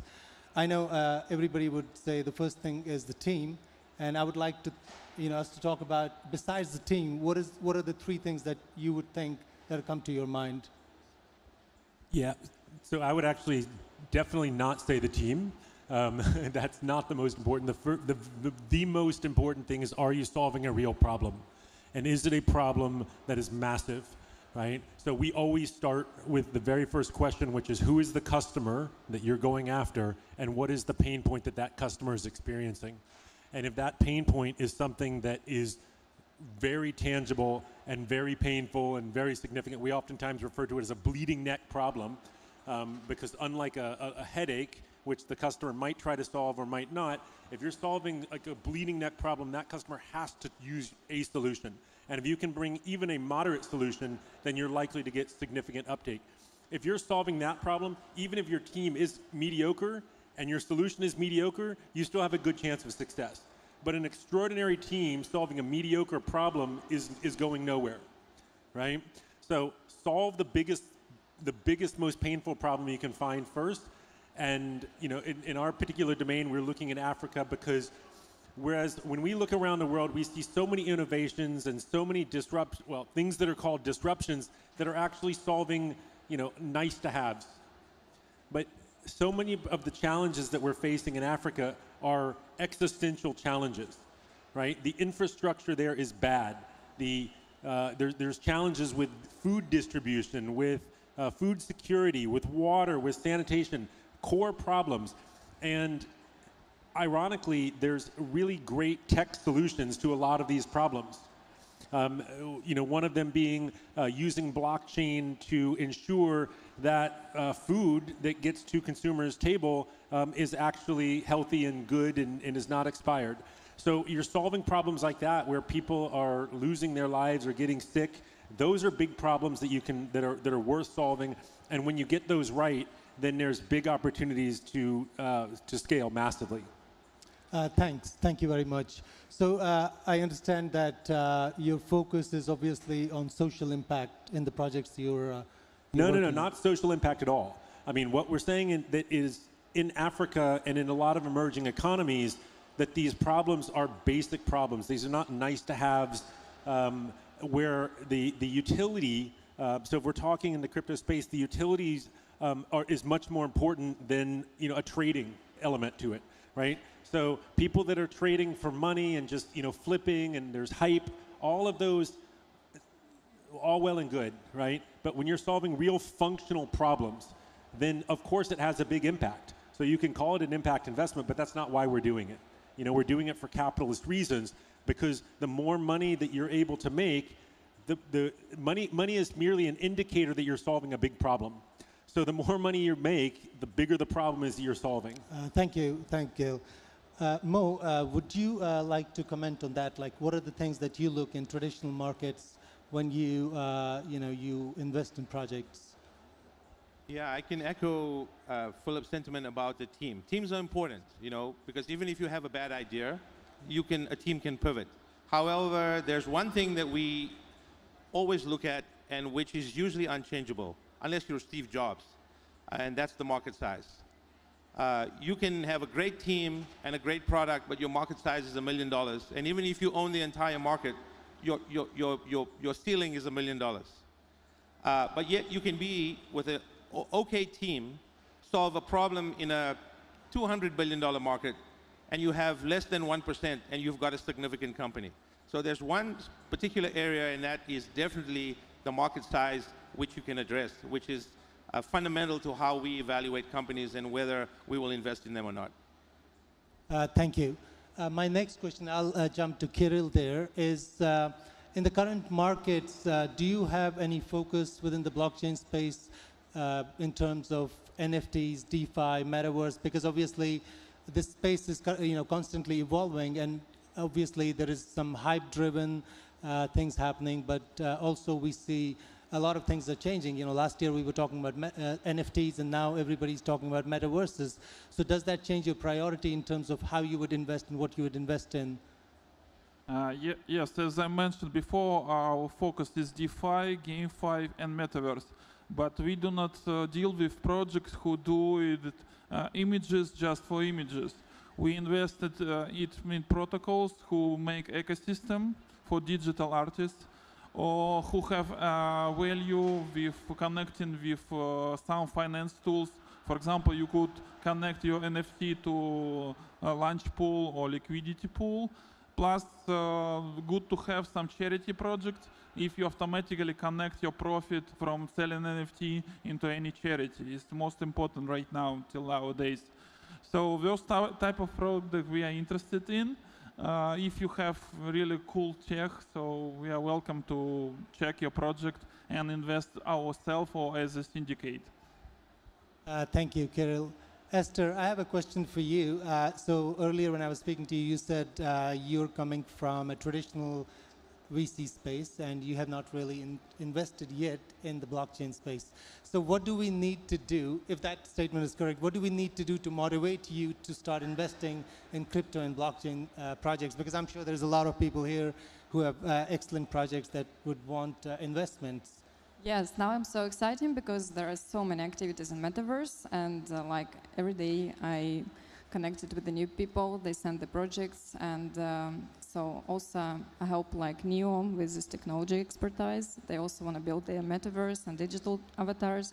So for me, it's not something that is like something that I don't know, because literally 4 years ago I started to look something in this area with digital avatars, with VR projects, so like long time ago. And I'm very happy that now it's the right time, because for every project it's not to be enough to be the right idea, also at the right time, yes.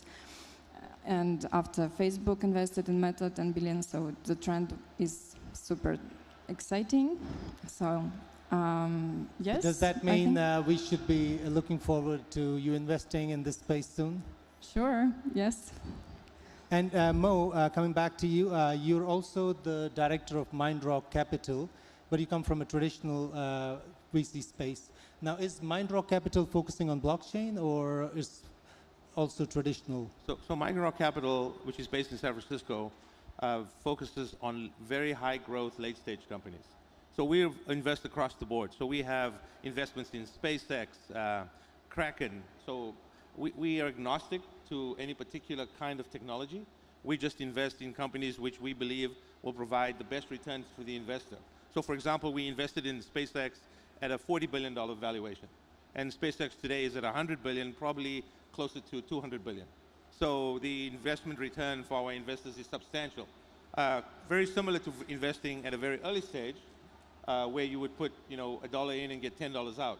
So it's just that we're playing with much bigger numbers. To answer the question shortly, yes, we are invested in some cryptocurrency and some blockchain companies. Thank you very much. My other question is about the current market conditions, and we have had a slightly bearish environment in the last few months, and then in addition we have had geopolitical problems with the Russia war. I mean, how do you see, I'll start from you, and then if anybody else wants to join that topic, they can come in. How do you see that affecting the funding in the current environment? My timing is really great. When I left San Francisco, the dollar was the world reserve currency. And when I landed in Dubai, it may not be the world reserve currency anymore. Yesterday, I saw on the news that China had taken the decision with Saudi Arabia to start potentially buying oil in yuan from the Saudis. So for me, that is an earth-shattering moment, not just in finance or in startups, but in the history of the world, because that could be the end of the US dollar. Now, as an investor who invests with US dollars, the geopolitical situation right now is both unnerving, it's uneasy, but at the same time, it presents tremendous opportunities, especially in blockchain. So for example, there's been a flight to gold. Unfortunately, the gold price has been suppressed. And crypto has become a kind of substitute for gold. So this situation with the war and the seismic shift in potentially replacement of the US dollar as global reserve currency with Chinese yuan, how does that affect what will happen to investments in blockchain and crypto? There could be a boom. Or we could find out tomorrow that Satoshi, the inventor of Bitcoin, is a fake and created by the US government. I don't know the answer to the question. But what I can say is that where there's risk and there's tremendous opportunity. So there will be those who believe that this is the right time to get into crypto and blockchain and into the metaverse. And then those who believe that, it's a ruse and it's not the right time. So the short answer to your question is, God alone knows, and VCs definitely don't know the answer. Thank you. I would request any of the panel who would like to comment on that, from this side.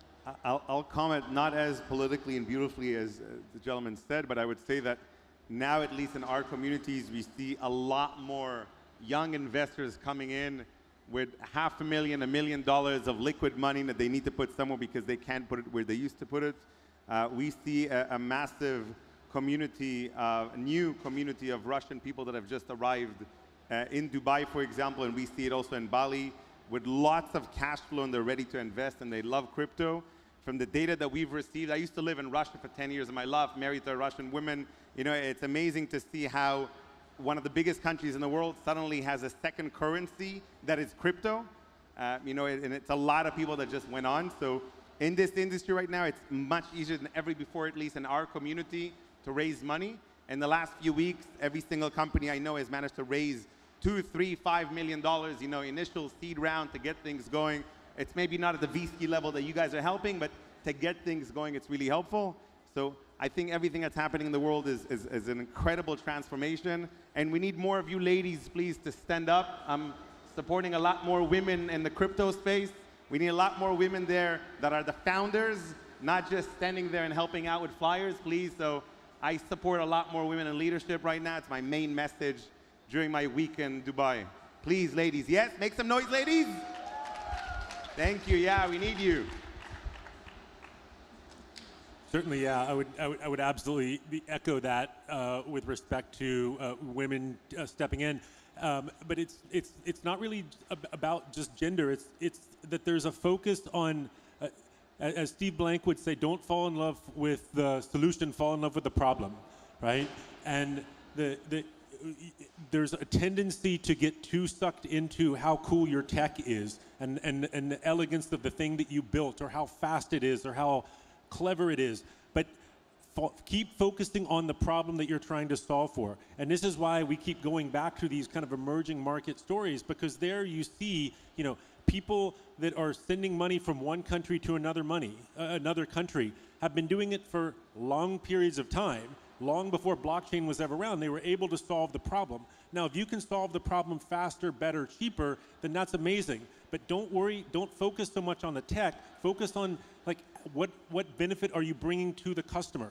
Is it less expensive for them? Is it easier for them? Is it simpler? Is it faster? Is it cheaper? If you can do that, you're going to make a massively scalable business. And so, although, he's saying like, hey, VC, we are big money. No, like we start with early stage. We're an accelerator. We take companies that are still solving problems at the 100-person, 200-person, 500-person, 500 customer level and help you get to the 10,000, 100,000, million, 10 million, 100 million level, right? That's the trajectory you want to go on. But it all starts with this early adopter. And when you can show that kind of traction, that kind of this passionate adoption by your own customers, then honestly, the less they understand about the tech behind it, and the more they're just in love with the benefit you're bringing to them, that's where you want to be focusing. Thanks, Gail. If time allows, I think I have two more questions for the discussion. And one of them is about the regulatory environment and how is the regulatory space evolving to accommodate VC funding when it comes to the blockchain projects. I don't know if, Mo, would you like to comment on that? So, in a previous life, I was a lawyer. I've been a lawyer for 25 years before becoming a venture capitalist. Recently, the SEC put out a note in the US indicating that they would start to regulate cryptocurrency as a regulated exchange. So these companies like Kraken and Coinbase and so forth are now going to be subject to the same kinds of conditions as the NASDAQ would be subject to as regulated exchanges. The actual cryptocurrency, there's a little bit less clarity, but that is, again, a seismic shift. And that is, to go back to the last question, tied to the seismic shift in the world in the last couple of days with the oil situation and the war, because the US government is going to clamp down on cryptocurrency. So the answer to the question you're asking is, it's still murky out there, but I suspect there's going to be a whole lot more regulation coming in the crypto space, especially in the US. And when you combine that with KYC and AML, you're going to find that where the belief was that crypto was being used illicitly, I don't particularly subscribe to that, but the US government has a belief, and I don't speak for the US government, but they have a belief that much of the noise in crypto is attributed to illegal use of the blockchain and cryptocurrency, and they're going to clamp down on that heavily. So from an investor standpoint, we are sitting on the sidelines waiting to see exactly what it is they will do. And I want to rain on your parade, because this is the place where you've come to join a community of crypto people, but at the same time, you need to be aware of the risk, because I think, given that this is how the US government operates, that there will be some significant changes coming in the next two to 6 months. Thank you, Mo. Kirill, would you like to comment on that? Maybe go a bit more specific about, things like SAFT agreements and when it comes to issuance of token in early stage, and how does that work here in Dubai, for example? Because I think there has been some ambiguity on that subject. So I'm in crypto space till 2017. So it was the time when any startup could raise $10 million on one pitch deck. So when 99% of them disappeared because they doesn't know what to do with such budget or whatever, technology is not pretty solid. Then it was boom of blockchain integration, technically supply chain, finance tools, transport payments. Most of them have failed right now because there is no any value for supply chain if you put data, if person put data in blockchain. If robot put data, it will be 100% fair. If person put data, it will be some percentage of fail. So right now, the time of technology itself brings finance to the market. So DeFi, it's pure, like not replacement of classical finance. It's just extra value to fundraise faster. For example... Yeah, sorry, but I was talking about more the regulatory challenges that we face, in early stage projects, and the regulations, how does it stop us from, for example, in like very specifically SAFT agreements that early stage projects have to issue in the UAE, for instance? UAE is quite open for startups. You could get licensed in DMCC for marketplace, for distributed ledger technology, You could raise capital here with regulated asset management fund or VC capital. You could easily do networking, because here is most location of international capital. Everybody here from US, from Europe, wherever. So, and right now it's fully regulated and supported by government. You could easily open central bank license of Bahrain and to run official transaction of your crypto. So I withdraw my crypto to dirham to my Emirates and BD bank officially. So this is the reality. Thanks. Yeah, I did hear about Bahrain, and they've been sort of ahead of the game. Esther, would you like to comment on this? Yes, I wanted to add that also, FTX got their licenses in UAE, and Binance also got their licenses in Bahrain. So I think that MENA region is quite welcome for blockchain and crypto startups, and I love the activities in the region. Thanks a lot. I have a question that I'd like to ask. I mean, this has come from my experience working with a lot of early stage projects, and also a lot of small investors who want to get into early stage projects. I would leave it open for the panels, the panelists to answer this. But it is about how can we really give smaller investors access to early stage projects? What I mean is, we have like the bigger VCs like you guys. You have you can accommodate ticket sizes of 50K, 100K, or even $1 million. But what about people who want to get into early stage and their only recourse is getting into an IDO where they get very minimum allocations? Is there any ways that that we can get smaller investors with, say, 1 to 10K or other similar amounts into early stage? I mean, this is coming from my experience, because I get a lot of people asking me this question, and a lot of my circle, they want to get into early stage, but there is limitations on the ticket sizes. Sure. So, look, there's a lot of ways. I mean, if you're talking at those levels, usually you're investing really at a passion project, right? So it's going to be someone that it's a friend, a family member. There's investment vehicles. One of the easiest instruments you can use in the traditional angel investing space is called a safe note. And that basically is a one-page document that just says, I'm giving you money today at a discount on a future round. That's a super easy way you can do it. There are platforms where you can go and syndicate. You can be part of rounds where other people are doing all the legal work, they're doing the due diligence, you're just putting in your money.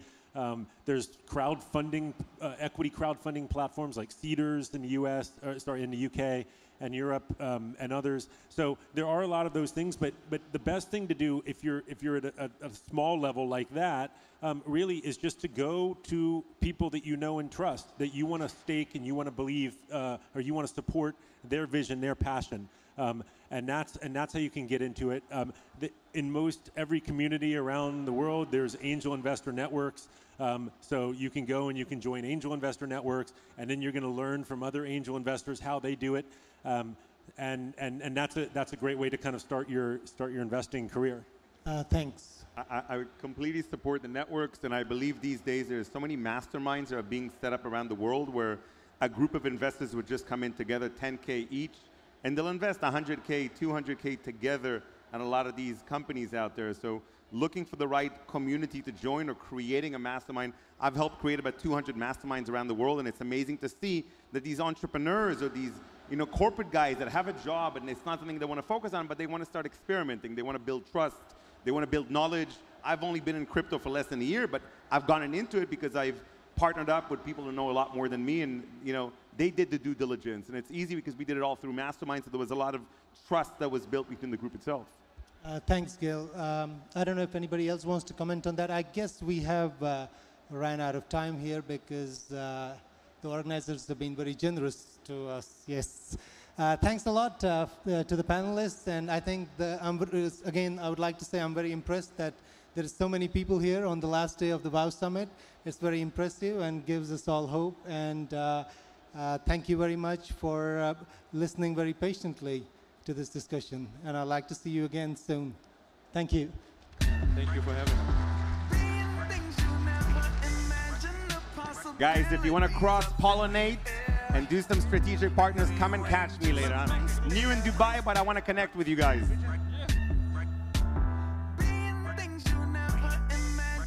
Possibilities up in the air. I know you ain't just gonna stare. Being things you never imagined, the possibilities up in the air. All right, great job, everybody. Nicely done. Mr. Moderator, well done. All right, sounds good. Appreciate it. All right, guys. No, I think I got this thing and they can hear it. I think we're okay. All right, so we have one more panel discussion and you are in luck. This guy right here is going to be the one leading it. But before we do that, I want to talk to you a little bit about business. There was a quote that I read recently and then a friend said it. He said, you don't get in business what you want, you get what you negotiate for. So think about that, the art of negotiation. Where does it begin? It begins with you getting to know yourself, where you are strong and equally where you are weak. So as you get to think about, or maybe you're in the stage of doing a series raise, our next group of people, well, they're going to help you, tell you the do's and the don'ts. And what does seed funding mean? So with that, I would like to bring up our panel, our speakers, Jason, the CEO at Fireblocks, Reggie from Gaff Capital, Alan from Bobo, and Alex from Educate. Yeah, come on down. All right. So we're going to have, there's going to be 4 of us, actually 5, including myself. So I have you here. I have you here at the end. We'll bring up the rest of the crew. All right, Alan, you made it. It's good to see you again. Good to see you again. All right. All right. Alex, we are missing one more. Is Reggie coming? No. That's it. All right, I just gave you an extra 5 minutes in your day. So what are you going to do with it? All right, with that, let's dive in. So we're going to have a conversation regarding seed funding boom when you're raising a Series A. Now, it's interesting for those in the room who don't know what a Series raise is. Well, this probably would be a good time to ask questions at the end. But for those here, you know, when you're involved with doing a Series raise, it's going to be complicated, it's going to be complex, there's going to be requirements on you that are going to need to be checked, those boxes. You know, there's an investment group in the room that has 92 boxes that they have to check. So what I'd like to do though is talk to the team and ask you kind of in your world that you work on, Jason, what does it mean to you? What is boom funding or what is seed? Yeah, what is this?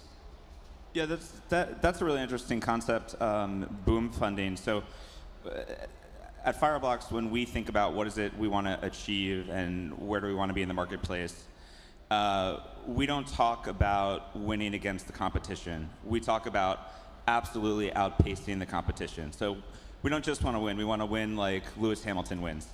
And that's what boom funding means to me. It's an injection of capital that accelerates your trajectory, lets you hire the people you want to hire and pursue the things you want to pursue and really pull away from the competition. Wow, so what I'm hearing is that sometimes things happen, maybe a downtrend in the market that have to set you on a new course or require you to go out and get some extra capital. Is that what I'm hearing? I'm talking more about I think a strategy for capital raising and how you deploy it. You know, I think obviously one of the things you have to take into account in any raise is the state of the market, right? In just the same way a more advanced stage company in deciding whether to SPAC or to access the public markets is assessing month after month what that might look like. So, well said. And Alan, I got to ask you that same question regarding boom funding. You know, talk about it. I'm sorry, what was the question? I was asking him. It's your turn. Same question. So first of all, I really love Jason's definition. And in our case, we actually, so we closed the Series A in Q4 last year, just before the market started turning south. So the timing was fortuitous. And we really went out not specifically to raise capital because our token is already live and traded on more than 16 exchanges. But it takes a lot more than just capital to build our ecosystem like Boba. And so we intentionally went out to build an alliance. right? That's the mindset that we do raise our round with. It's not about maximizing for the amount of capital that we raise. It's about maximizing for, optimizing for the quality of investors that will bring in to the Boba family, to the Boba ecosystem. So we intentionally went after a very diverse set of investors, from crypto exchanges to really high quality crypto native funds that have a high bar for projects. And once they're a Boba investor, they now have an incentive to send these high quality projects into our ecosystem. We also have a lot of founders of crypto projects themselves who are in the round because we love how they think, how they build. So we want to bring them on to not only bring the current projects, but also future projects that we're building into the Boba ecosystem. So it's really about alliance building than capital raising in our case. That's a great way of putting it. You know, Alex, you run a very interesting company called Educate Online. So that means you're in the space of the education, teaching people, teaching entrepreneurs. What have you learned through it all? Hi, I'm Alex, founder of Educate Online, and we have a platform where over 6,000 students from 25 countries learn at the best schools of the world. It's K through 12, so 4 till 18 years old, mostly it's kids. And I think the thing that we've learned is that now we have to unbundle education as a whole. So previously, I have Russian roots, for example. When I was studying in Russia, I was studying like 10 subjects, and it was all very fixed. And when we work with students in India or China, we see that for everybody, they can't really switch what they want to study, and they can't choose. So it's all written down in their program already. And when we look at the US, Canada, or the UK educational systems, we see that from the middle school age, as well as in high school, the students can choose from a range of subjects, like 200, 300 subjects that they can choose from. So if they want to become entrepreneurs, as you said, they can do that. They can choose to study business or economics, and they can dive into that field. Or if they want to do something else, they can do that early on and figure out whether this is the path that they want to pursue in life, or if it's not. And I hope this answers your question. No, that's a good way of putting it. But then I guess it comes to you. You're a CLO at a company, Fireblocks. I mean, how do you see this world right now? How do you see it, looking at the eyes of what these entrepreneurs are facing as they're going out to raise capital? You know, for young entrepreneurs, I could not agree, honestly, with more with something Alan said, which is looking not just at capital raise, but looking at partnerships and looking at developing networks. And that's certainly something you can do in the context of starting your own business, but even in the context of being a young person looking to educate themselves, building out that network, finding people in your life who can help you along that journey. Nothing could be more important. You know, and looking at, Alan, your journey, you know, I keep hearing this word recently, and I've been using it myself, is integrity. Having integrity, honoring your commitments. How do you do that when you're under pressure? How do you do that when you've taken other people's money and they're asking you to return it, work harder, put in the hours, be successful? How do you maintain integrity when you feel the world is coming down on you? It's honestly, at least at Fireblocks, I can say again, we have such a clear vision and directive about what it is we want to do, what we want to accomplish, and who we want to have along for that ride. I can tell you that we've turned down more investors than we've taken along the journey that we've been on. And that's because we know in the end run, it's exactly as Alan said, it's not about the amount raised, it's about who you have on the team. The other thing I would say about that that's very important, right, is that there are a lot of outside influences that creep in. That's part of why you choose a good investor class to come on board with you. But I also think you have to be very wary about thinking about accessing the capital markets eventually, right? Because that comes with a whole different set of pressures. A lot of what we've decided to do in terms of our capital raising strategy is just commit and stay true to that core vision. And we feel like as long as we're doing that, you know, we're on the right path. And Alan, now this question is for you, or more of a statement. And I read this quote, it said, don't be cocky, don't be flashy, there's always someone better than you. Is that true? Of course it is, because it depends on how you define better. What dimension are we talking about, right? There's always someone taller than me, right? or there's always some other project that's better than ours along some certain dimension. So that, on one hand, is humbling, is grounding, but at the same time, it really reminds us to focus on why we exist in the first place. What do we bring to the developed community, to the boba users, our purpose? It sounds to me that what you're saying is your frequency, and what is your purpose? I mean, integrity it's a big word. And morals and ethics, Dan Pena said they swing in the wind. Think about that morals and ethics swing in the wind. So how do you maintain your morals, your ethics, when you're raising money or you've taken money from investors who, quite frankly, don't share the same morals or ethics as you do? We have turned away investors that haven't referenced well.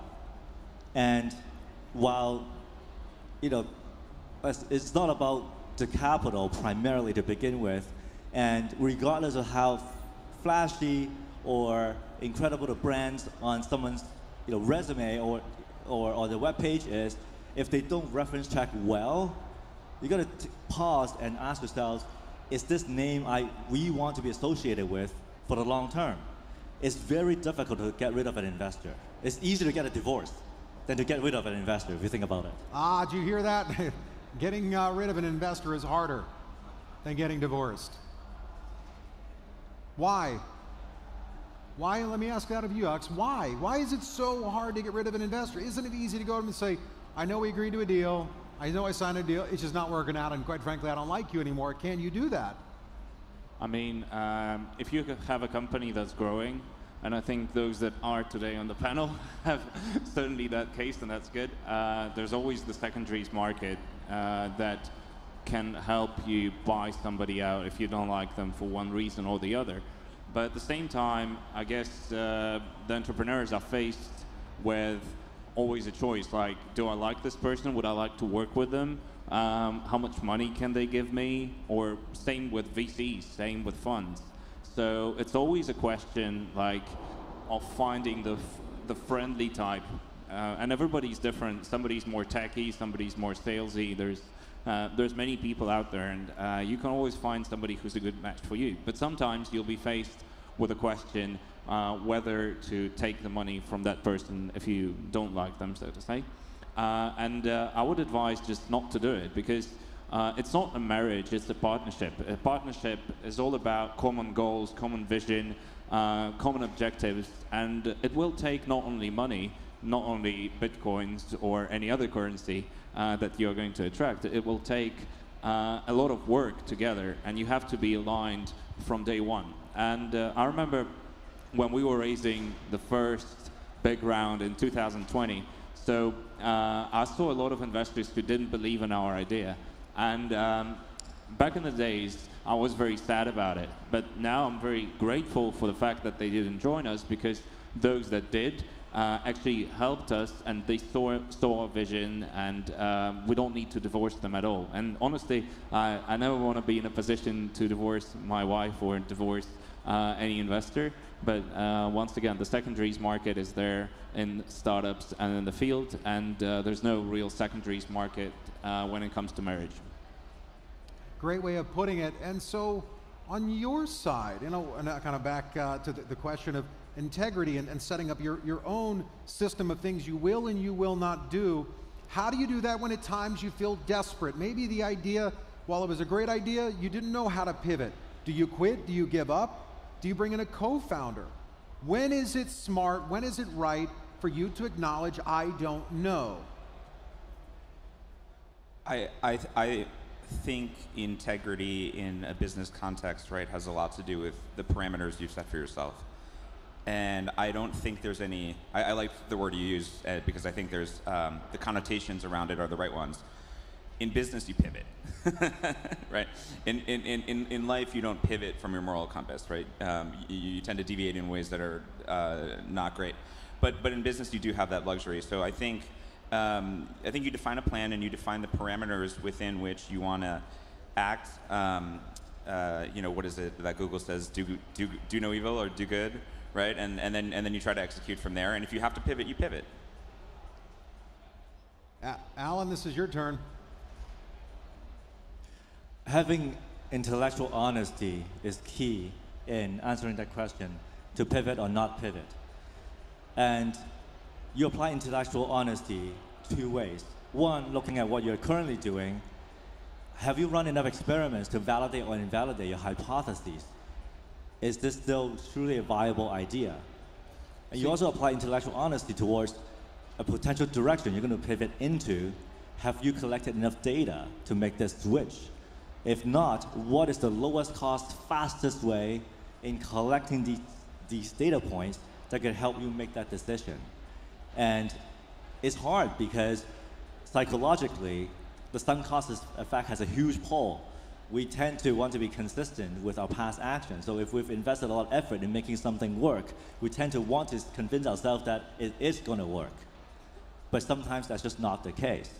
That's actually when having really independently minded investors, either on your board or as part of your core group of advisors, could be really helpful because they're less emotionally invested in the past and could really help you think through what are the options available in front of you. You know, so in life, I like to say there's two groups of people in business. There's the loyalists, and well, there are the mercenaries. You know the mercenaries, they come and they go, they move to the next thing. They're not loyal to you. They're not loyal to help you grow your brand and business. But I think that, you know, have you ever heard the old saying, if you want a friend, be a friend. We want to grow our companies, but we don't want to give. And giving yourself permission to say no to an investor that lacks integrity, it might be the thing that kills your dream, or it may be the thing that requires or forces you to pivot. Because some of the greatest minds in the world, from the Jeff Bezos that started off selling books, think about that, selling books. What's he sell now? Everything.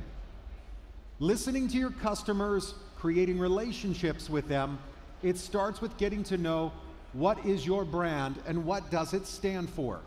So educate online. When you don't have unlimited resources, because in the beginning days for a company, even when they have a little bit of a war chest, they still lack the resources. How can you be resourceful when you lack resources? I guess everybody lacks resources. Amazon, Tesla, governments, educate online. I mean, we always have the opportunity costs, right? And we either do this thing or that thing. And you talked about the pivot, basically. And since 2018 till 2020, we were building a platform for offline school admission, basically. So we were in the boarding school market back then. And we saw that it didn't really, we were growing, but the MRR, which we were hitting, was like 35K max in USD. When COVID happened, we switched to online, and now we're close to $1 million MRR. And the online has shown us that this is the product market fit. This is the thing to do. And I guess the question I'm asking myself and my co-founders and our top management, and actually I hope every employee at our company does that, we actually ask the question, like, what are the things that we can do as contribution to our customers that we currently have through the schools or students, and that can actually help us to grow faster. And now that's why we're here, because we believe that the future will be in the fully immersive metaverses for learning. But the main question that probably everybody knows that this concept exists. Like, the metaverse is going to be fun, Ready Player One movie, here we come, everything's great. The actual question is, how do you get from the idea stage that everybody is kind of now on, or maybe is now at an alpha beta stage, how do you actually get this into the bigger vision? How do you make a global company like that? And that's the question we're answering at this moment. And I guess in order to be resourceful, we just have to ask questions and always find ways to ask better questions. And then the answers will come. All right, I'm going to throw a tricky one at you because we are now at the time. There's a question I always ask people, and it's, who do you admire most? Give me in business, who do you admire most? At first, I was admiring like Richard Branson, you know, when I was at school, and all these guys that are so popular. And now I'm just admiring professionals. So everybody, doesn't matter what they do, if they do their job well, if they like what they do, if they have, you know, there was a book called Flow. Flow means when you do something and you lose track of time. And if you got that, doesn't matter what you do, I admire you. And in my work, I can honestly say that time flies by really quickly, and I don't feel that I work, so to say. And of course, I admire parents all over the world, because we see that right now the times are turbulent. There's some financial or economic or political and whatever crisis that is coming, but we see still that doesn't matter whichever country you look at, all the parents want the best for their kids. So I would say that I start to admire more ordinary people every single day. Alan, how about yourself? Well, there are two. One, me, of course. I mean, that goes without saying, Alan. I'm kind of a big deal, so. Of course. So there are two that I really admire. Jeff Bezos, for figuring out how to systematically, at a company level, create multiple multi-billion-dollar opportunities and execute against them. Amazing. Second one, Mark Benioff. And I admire him for many reasons. One, the executive team at Salesforce, every single one of them could be a CEO elsewhere. But he's able to bring them together into a strong, cohesive executive team. Two, starting with one product and expanding to a platform and now have multiple business lines through acquisition and pulling them, weaving this empire together. Amazing. But third, and to me this is most rare, and I remember this story of Mark Benioff starting to see the core Salesforce CRM business plateauing. And he wasn't close to Steve Jobs, but he got a meeting with him and he brought his entire executive team along. Steve listened to them present the state of Salesforce, strategic decisions they were struggling with, and then told them, you need to turn Salesforce into a platform. Create an app store. And that's what they did. So they went away, started working on this, and then months later, Steve, at an Apple event, announced the iOS App Store. So, and Mark Benioff was sitting in the audience. And so after the presentation, Steve went to Mark and asked him, what do you think? Mark's like, great, brilliant idea. No wonder you recommended it to us. And by the way, after a meeting with you, we trademarked the name App Store because we're going to call our platform the App Store. But guess what? It's yours. And so now, Salesforce has an app exchange, not an app store. And I just love that story. Alan and I have really similar taste in executives. So instead of retread any of those names, what I'll say is that I've been hiring a lot for my team and therefore thinking a lot about what I admire in other people and people I want to work with. And I think a lot of the qualities that Alan was pointing out in terms of hard work and the ability to relentlessly pursue an objective. And I think something Alan said earlier as well that I would come back to is the concept of somebody who doesn't have an illusion of being perfect, doesn't have a sense of entitlement about them, either because they went to some incredible university or for any other reason. These are the types of people I want on my team. I think a lot of the executives you mentioned, Alan, have those qualities, but that's what's important to me. So it's interesting the different perspectives. You know, everyone kind of grabbed someone that's in the presses. It's easy to do. The first name in my head went Steve Jobs. Do you know how unattractive it was to the marketing team when he came out with his name called iPad? It wasn't the most attractive name to come up with. He had courage. It's interesting, a couple months back, I was reaching this own pinnacle in my own life. I'm 38 years old, I'm an old dad, and I was running out of fuel. I was burning out. And I decided to do something that, quite frankly, the people that they named all did. And that was I got a coach. My coach is 85 years young. My wife asked me, why do you have an 85-year-old coach, an executive coach? I said, because he beats me by about 35 years of experience. And the people that you've now heard from here on stage, they have something that you don't have in certain areas because you didn't walk that same mile, you didn't climb that same path. I grew up in foster care. No one can see the world the way I saw it unless they went through it. But the one thing we all can collectively agree on as the takeaway is that it takes courage.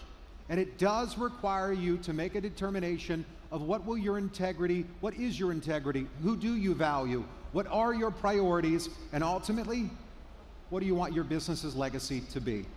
Thank you, everybody, for this session. We will see you here soon. Thank you to our panel. Thank you for your time.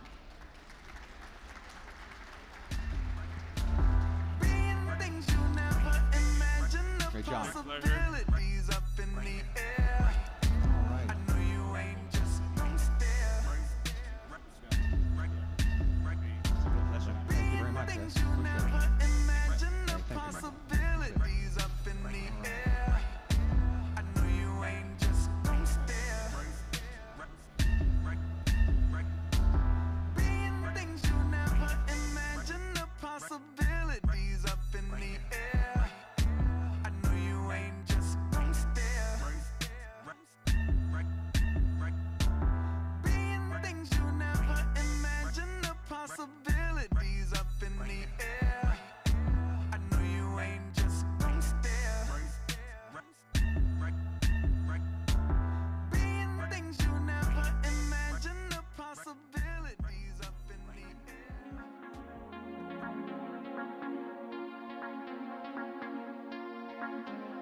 There's something about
All right, now the fun begins. It's American Idol. You're coming up to sing. You're definitely singing.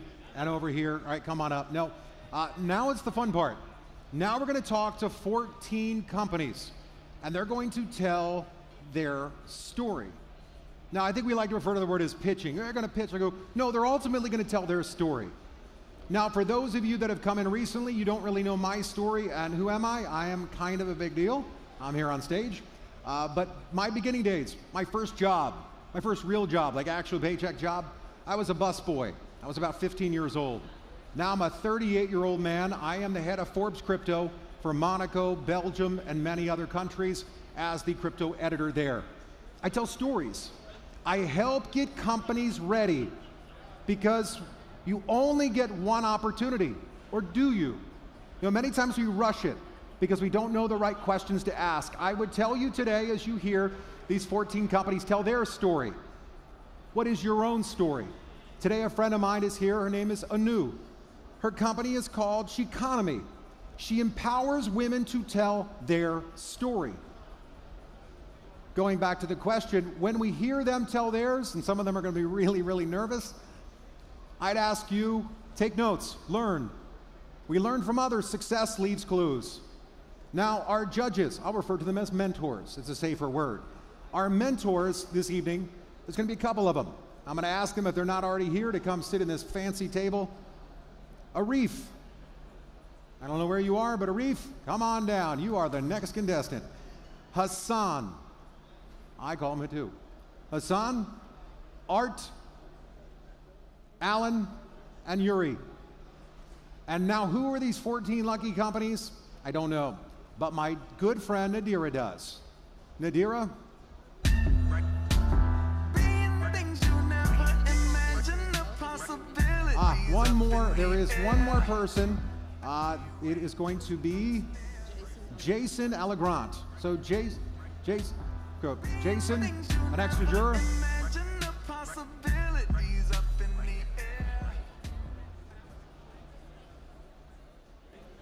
All right, now everybody give your attention to Nadira. Nadira's going to tell us the 14 companies, and they're going to tell their story.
Hi everyone, really happy to see you all here. So actually I've been going to this super cool WOW Summit startup competition event for a long time. I've been like waiting, I think that for ages, because I have chosen super cool projects for you, like 14 projects on the stage with 5-minute pitching, gonna present their product, their like spicy features of their products to the panel of our like valued jurors. So let's just make an announcement. The first project called Nodematics. It's an UK-based staking as a service platform. And unfortunately, Daniel Gould couldn't make it, but he sent us super cool video, 5-minute video. Let's just like stream the video here and just enjoy.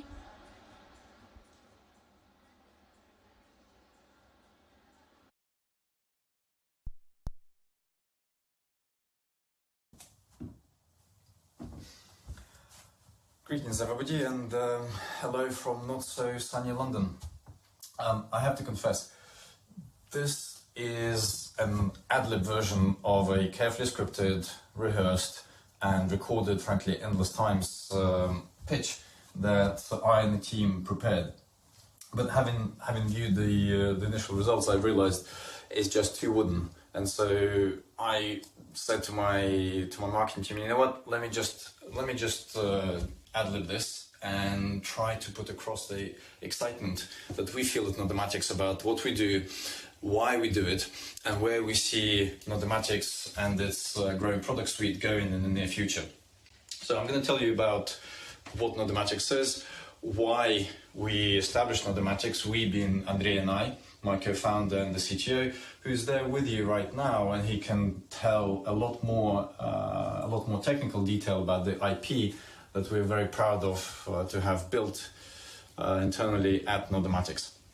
We aspire to be a boring infrastructure as a service company that just happens to deliver cutting-edge, enterprise-grade infrastructure to regulated crypto service providers that is enabling them to do one thing and one thing only: roll out proof-of-stake staking to their end users quickly, efficiently, and at scale.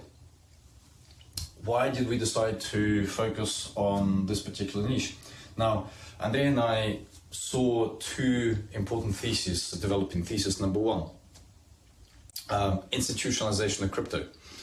Gone are the days where end users and investors in crypto were content with Telegram-based transactions, storage of private keys under the pillow in a safe, and relying on information being stored on servers or clouds that they didn't really know how were being managed. No, today, increasing investors demand the same level of service from their crypto service providers that they demand from their bond broker, their equity dealer, or even their day-to-day bank.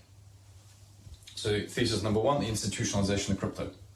Thesis number two is the growing dominance of proof of stake as the underlying architecture on which more and more of the exciting and fast developing blockchain protocols are being built on. I won't go into the details, but suffice to say that from our perspective, from now on, all the exciting developments, all the growth in the use of crypto and utilization of blockchain-based technologies is going to have proof of stake as its underlying architecture. Now, we placed Nodematics existentially at the confluence of these two theses: institutionalization of crypto, so the need for a more robust enterprise-grade service provision to the end crypto user, and the growing dominance of proof of stake, i.e. the need to focus on enterprise-grade infrastructure specifically for proof of stake. And that is what Nodematics does. And our flagship product is Staking as a Service.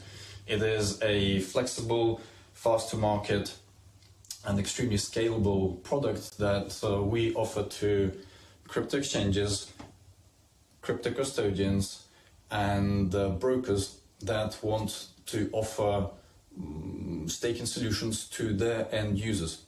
And really, I'll let Andrei talk more about that, as well as not to forget our strategic partnership with IBM to become, to date, the only validator using IBM Cloud and using IBM in-house built security technologies to make us probably one of the safest Ethereum validators to date. So, Andrei, over to you, and do your magic. Thank you very much, everybody.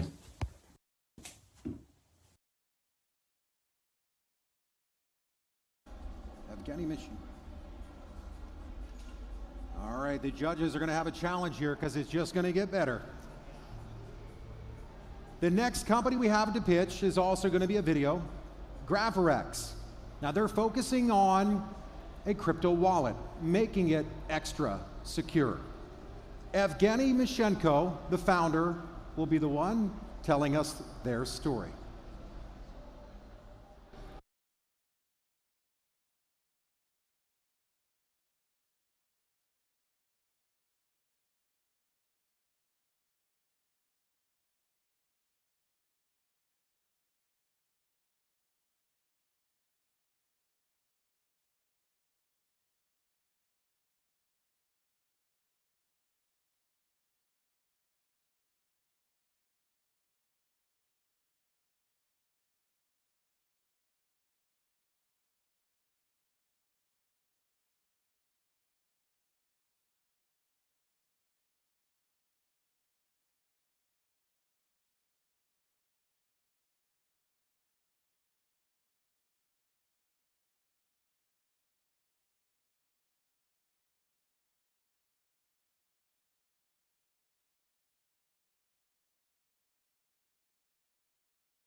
Hi, my name is Evgeny and I'm the co-founder of Graphirex.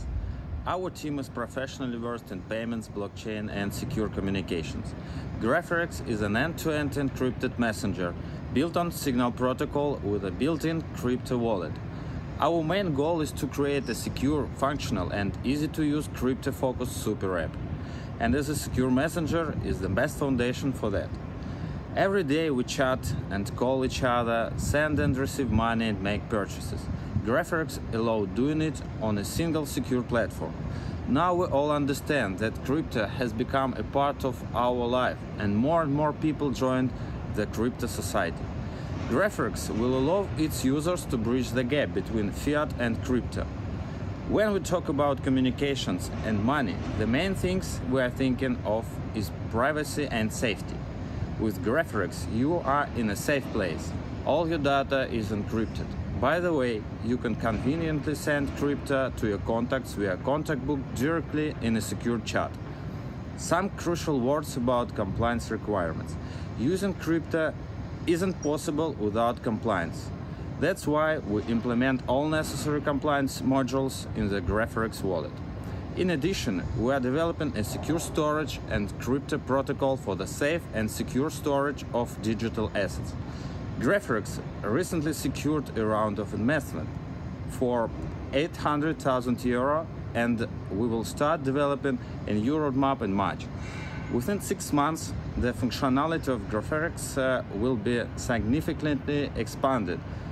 Thank you for your attention.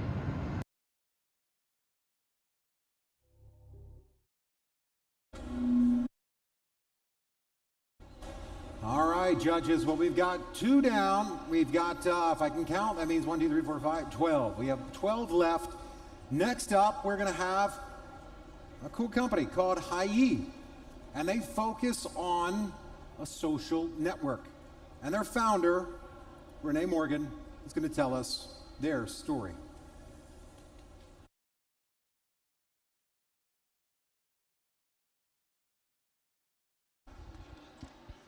Hello. There we go. Awesome. Hello.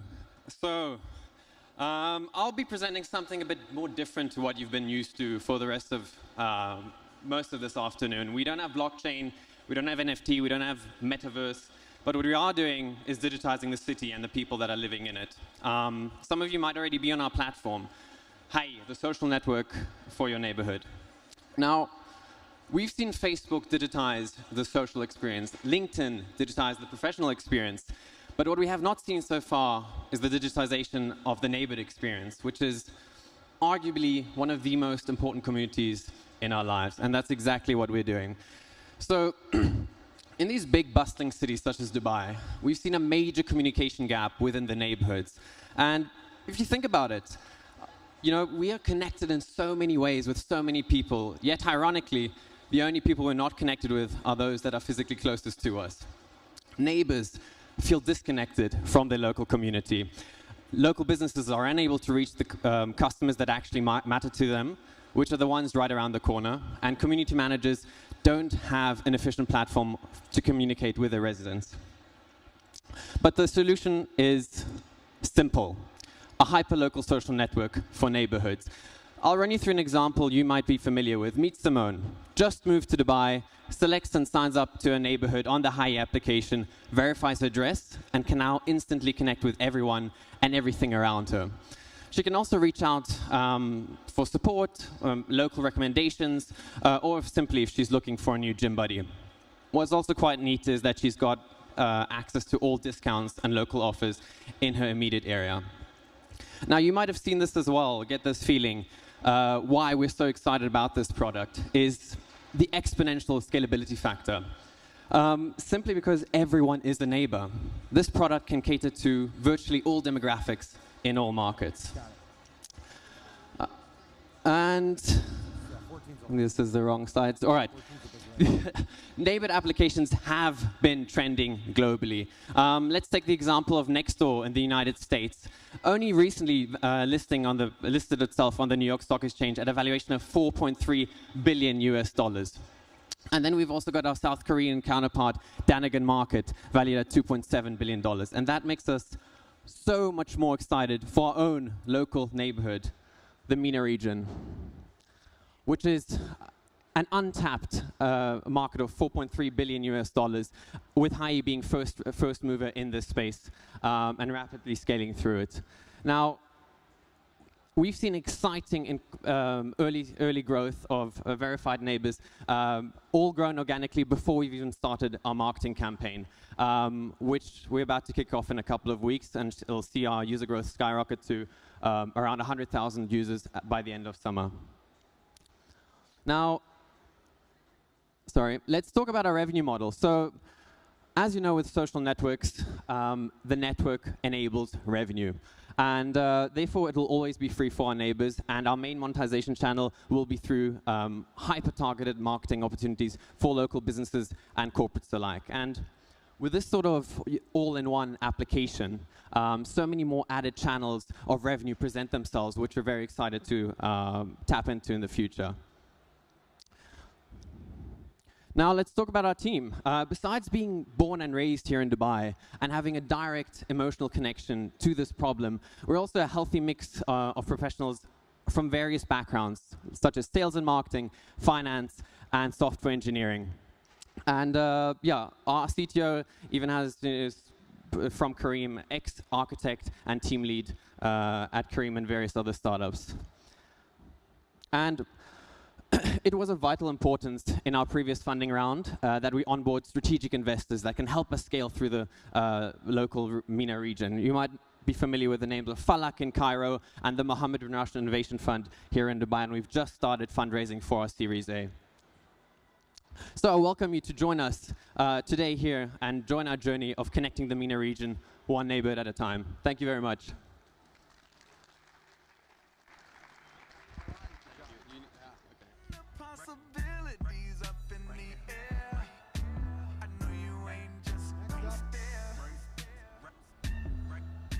Now, we good? All right, I can't hear myself. Maybe the front row can hear me. Mike. All right, our next contestant, or the next company telling their story, is going to be Orbofi, Benjamin Usama, and they're focused on the social metaverse. So let's have Orbofi share their story. Come on up, Benjamin. You got it, man. Go for it. Do it again? All right. Hey, everybody. How's everyone doing? All right, cool. So I would suggest everyone to be very receptive because we're doing some really cool stuff. Yeah, so the system is really complex. It's very modular. I won't be able to go through it in 5 minutes, but I'm going to try my best. So, it's like the tagline says, we are the first social metaverse crossed with social tokens. So for people who believe, and who've been through the whole DeFi scene, we strongly believe as well that social tokens will be a lot greater than DeFi. But when you cross that out with virtual worlds, it's going to be super impactful. So I think the perfect analogy that we've been building for the past 8 months is that literally imagine if every Discord server, every subreddit, or every environment where people get together have their own virtual world and their own currency. And this is basically the model we are building. Yeah, so we mentioned this. So of course, it might sound like a bold task, and it is. And we've been up for the challenge. So my co-founders, they're from Ubisoft. I guess for people who play video games, they all know Ubisoft. Our core smart contract developer is an ex-Microsoft, and myself represented both companies. So for our advisors, real quick, so we have heavy weights in the gaming industry as well as people who literally build the whole standard of the NFT. So Darren Smith, he's the ex-director of Nintendo US. Willem Enchuken, he's the lead author of the RC21 standard. So they'll be advising on different verticals. All right, cool. So I think better just go to the website, oberfi.com, so you can check out yourself. But we literally just build a system from the ground up where in a few pages you can create your own token and your own virtual world. So we're building something a lot cooler and a lot better than the sandbox of Decentraland. So for our land, you can just go again and go oberfi.com, check our 3D model. It's already AR and VR enabled from the get-go. So we are multi-chain, and we are implementing some really good lane dynamics that creates really interesting social and financial interactions within the land and within the social metaverse itself. Yeah, bunch of details. Just go ahead. It's a detailed documentation. So one thing that we've built, and we took our time to build it. When you look at all the other metaverse platforms, you need an editor. A lot of people are not coders, non-designers. We really just boiled down the whole process in terms via a drag and drop. We can literally pull on the whole event social hub into one drop.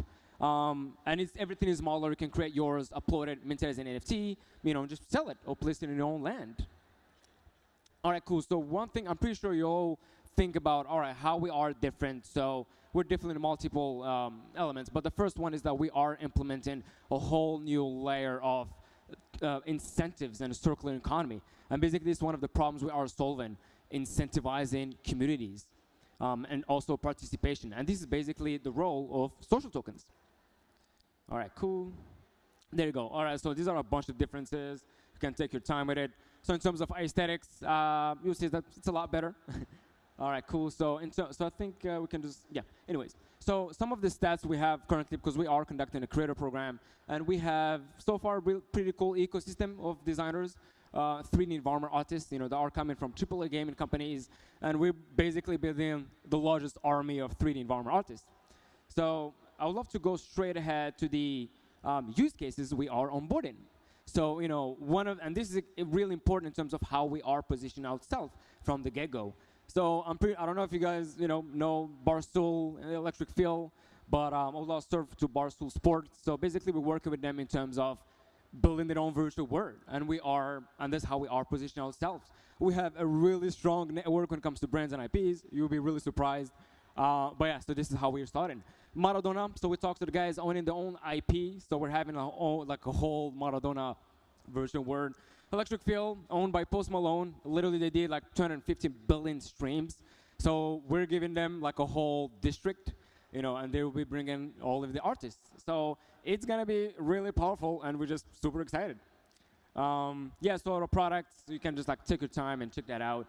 But it goes directly from our own, it's a decentralized thread. So it's all powered by decentralized cloud computing. So the metaverse layer, it's already up and running. You can try it out. It's pretty dope. So this is some of our district that we have. As I mentioned, it's already up and running. So we're only unlocking 5% of the land. It's going to take 10 years for the land to fully unlock. And it's pretty exciting. So everything that you see on the land and the experience is AR and VR enabled from the get-go.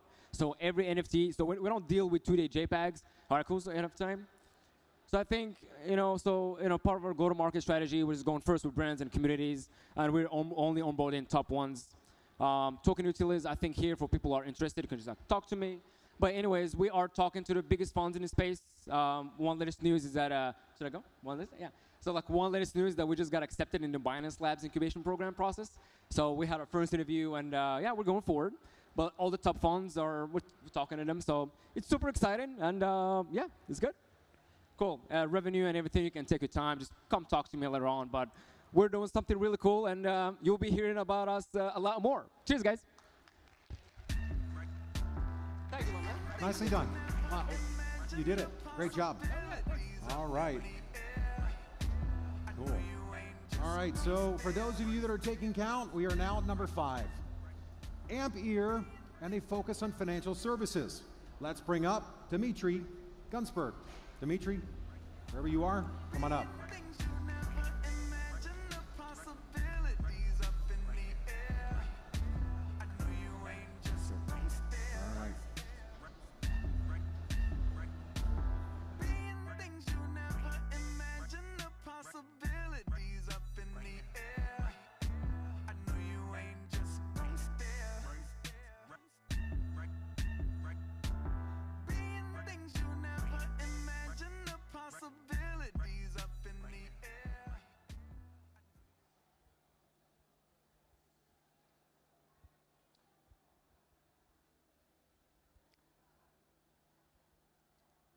Thank you very much for inviting me on stage.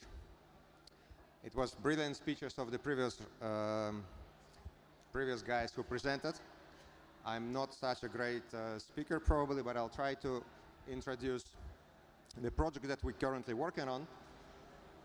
It's called Ampere. And sometimes we get to hear from successful businesses something like, we haven't done much. We were just in the right place on the right time. And as much as we understand, there is much more about this. There was probably a passion-driven founder, and there was a great team behind the project. There was valuable idea. Still, the right timing cannot be underestimated. And I personally think that we're hitting the market with this product on the right time. So, what is Ampere? Ampere is a financial service for businesses that unites traditional banking with crypto, meaning that everyone will be able to make payments in crypto just the same way like we're making and accepting payments, obviously, in traditional currency. So why is it so important? Or you can say, what's the value proposition in it?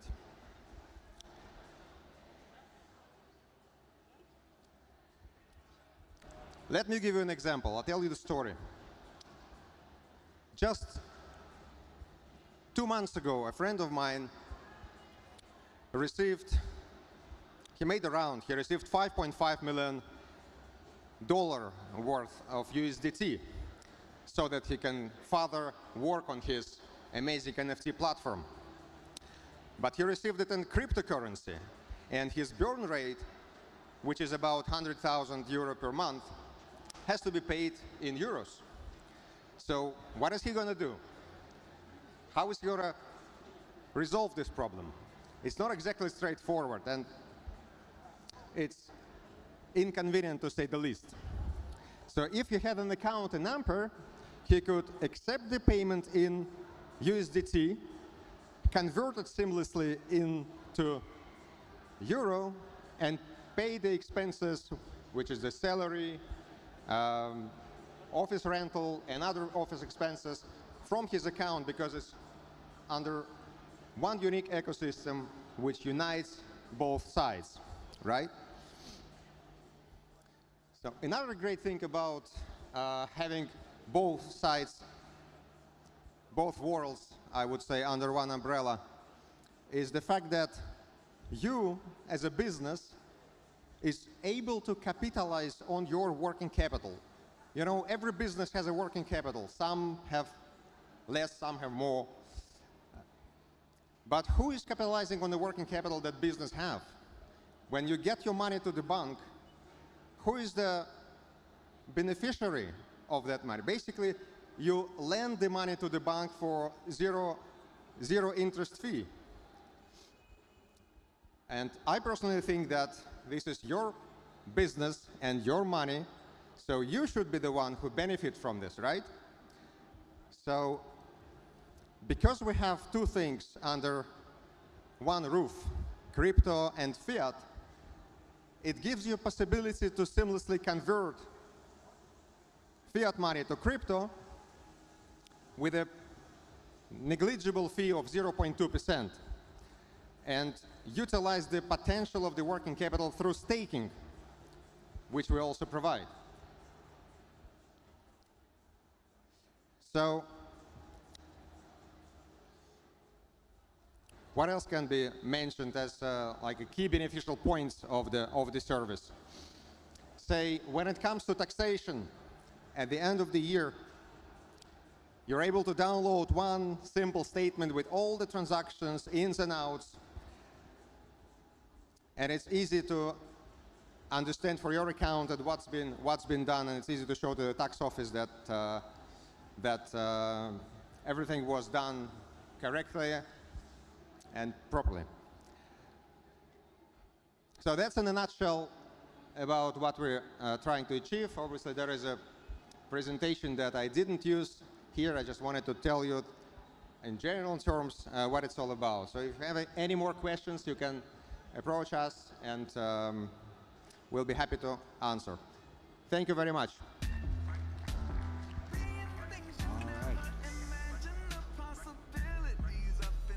All right, our next company that's going to pitch is XDAO App.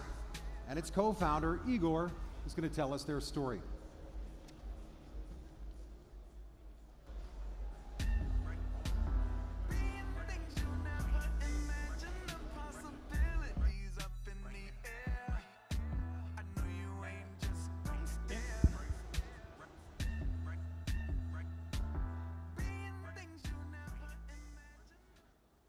Let's start our journey. Suppose you have a friend and he is very good at playing with digital assets. But what is the way to cooperate with him?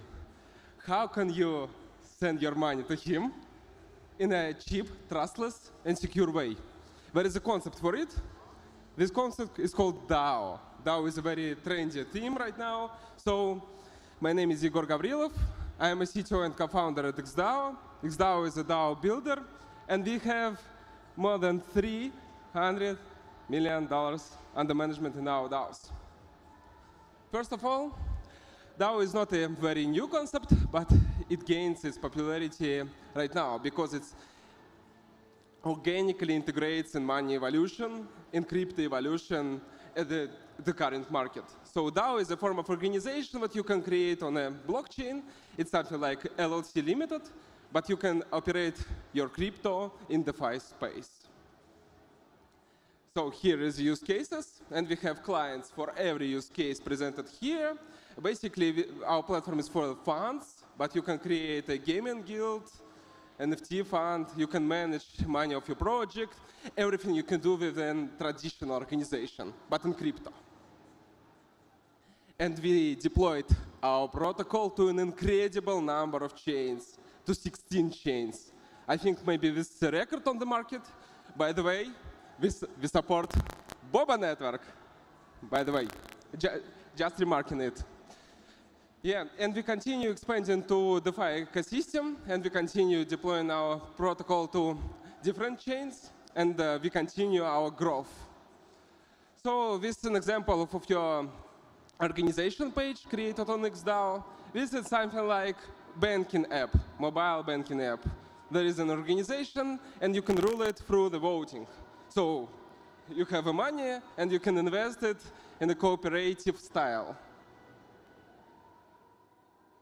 Right now, we have a team of more than 30 talented guys. We continue our growing, and you can see here that we have more than 800 DAOs created on our platform. So we are showing an incredible growth, and we will continue to grow every day.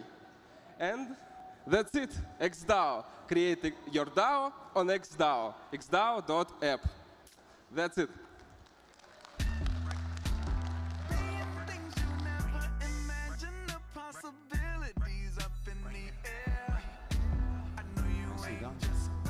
All right, next up, AWA. Founder, Leo Canigan, focusing on cross-chain interoperability. Leo, the stage is yours. Thank you. Hey everyone, how's it going?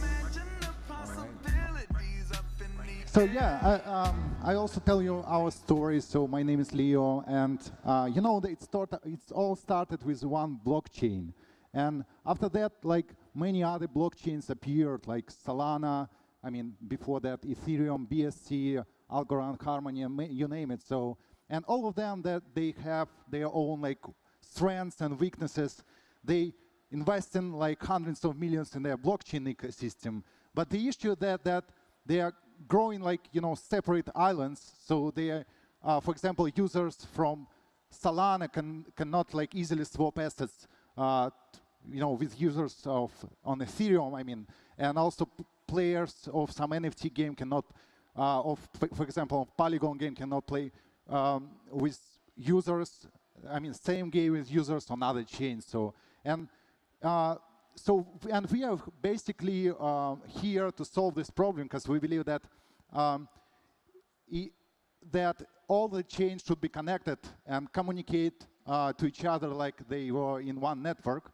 So this is why we created a cross-chain data protocol, and it really simplifies the process so developers can connect their apps and make it cross-chain. So we gathered a team of 20 blockchain engineers, the whole team is around 30 people, and basically last year we launched the alpha version. We already got 100K users who joined the alpha testing, so currently you also can participate in now alpha testing.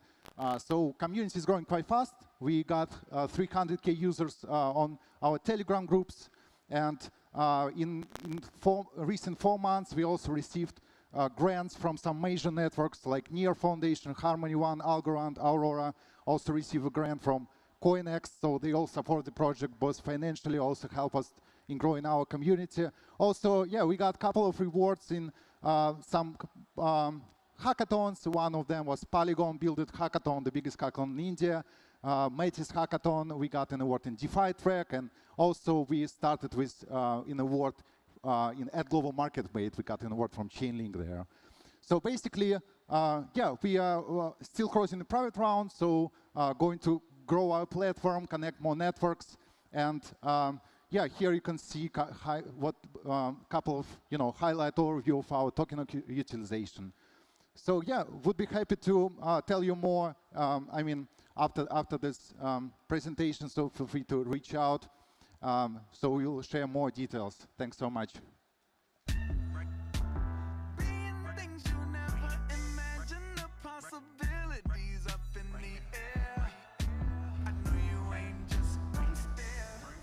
All right, we are number 8 right now. On number 8, the mentors judges, they're going to have a challenge. Educate Online. Alex, he was up here a little bit earlier on a panel with me, and now they're going to tell you what they do. So, Alex, come on up. Take care of them. These are my friends. All right. Hi, everybody. My name is Alex Jeltov. I'm here to present Educate Online. We're an all-in-one platform that connects students to international schools that teach online. So imagine it this way. There's a student somewhere in China or in India or Russia or Ukraine, doesn't matter which country, and that student can now study in the world's best schools online. The way we came up with the idea was really simple. Because the internet has no borders, why should education have borders? And we managed, through our project, to make over 6,000 students happy from 25 countries at this moment. We launched our project in 2020, and since then we've been growing very, very rapidly. So in 2020, for example, our revenues were $1.2 million. Last year, $4.2 million, and this year we're going towards 15-20 mil. And the main thing that we value is, of course, the contribution that we are making to the students. The education market is really, really big, and the main thing that we are thinking about is how can we bring change to this market. And there are now 1.2 billion students in the K-12 segment, so from the age of 4 till the age of 18 at this moment. There are a lot of problems in the market, mainly access to education, which we solve by enabling the students and by allowing them to study at a fraction of a cost. So if you go abroad and you study, for example, in a school in London, you'll pay like 50K GBP or USD. If you study online with Educate Online, that very same school, you'll just pay 5,000 for that. So it's 90% less. The company and myself were driven by a mission because we believe that education is a privilege. It's, education is not a privilege, it's a right. So that's why we work day and night to make this highest quality of education accessible. Within the next couple of years, we'll cover over 100 countries, and this year we'll add over 30 countries to our network. Talking about our business model, we receive commission from the online schools or the offline schools, and now the current take rate is around 50%. When you talk about our team, we have myself. I've studied abroad myself. I'm from Moscow originally, but I studied in London for my school and university. Igor is the founder of Softline, the company that did IPO last October in London. And we have a very international team that leads different countries and different projects. So the main thing that my challenge as a founder right now is to figure out where does the metaverse and Educate Online stand at this given moment. Because we understand that the future will be about fully immersive learning. Online will become much more fun than the offline. So we've partnered with Shopify and Microsoft to dive into the Microsoft Metaverse project, and we're already making steps ahead to be integrated into the Microsoft Metaverse that is coming soon. I don't want to tell you about the goals because the main thing, of course, is that we want to serve millions of students. I'm just grateful for your time and attention, and here are my contact details. Oh, sorry. Here are my contact details if you want to get in touch. I believe it's time to educate online. Let's make education accessible for the world. Thank you.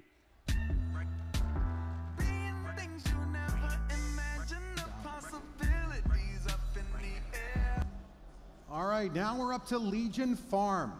Alex Velankin, and they're in the world of gaming. Alex, if you're here, come on up. Where's Alex?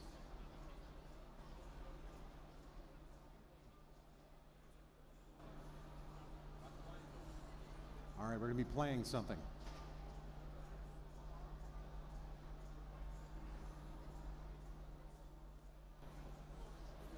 Hey guys, my name is Alex. I'm CEO and founder at Legion Farm.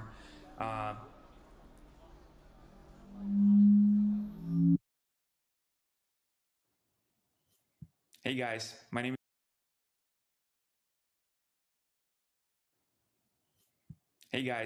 is Alex. I'm CEO and founder at Legion Farm.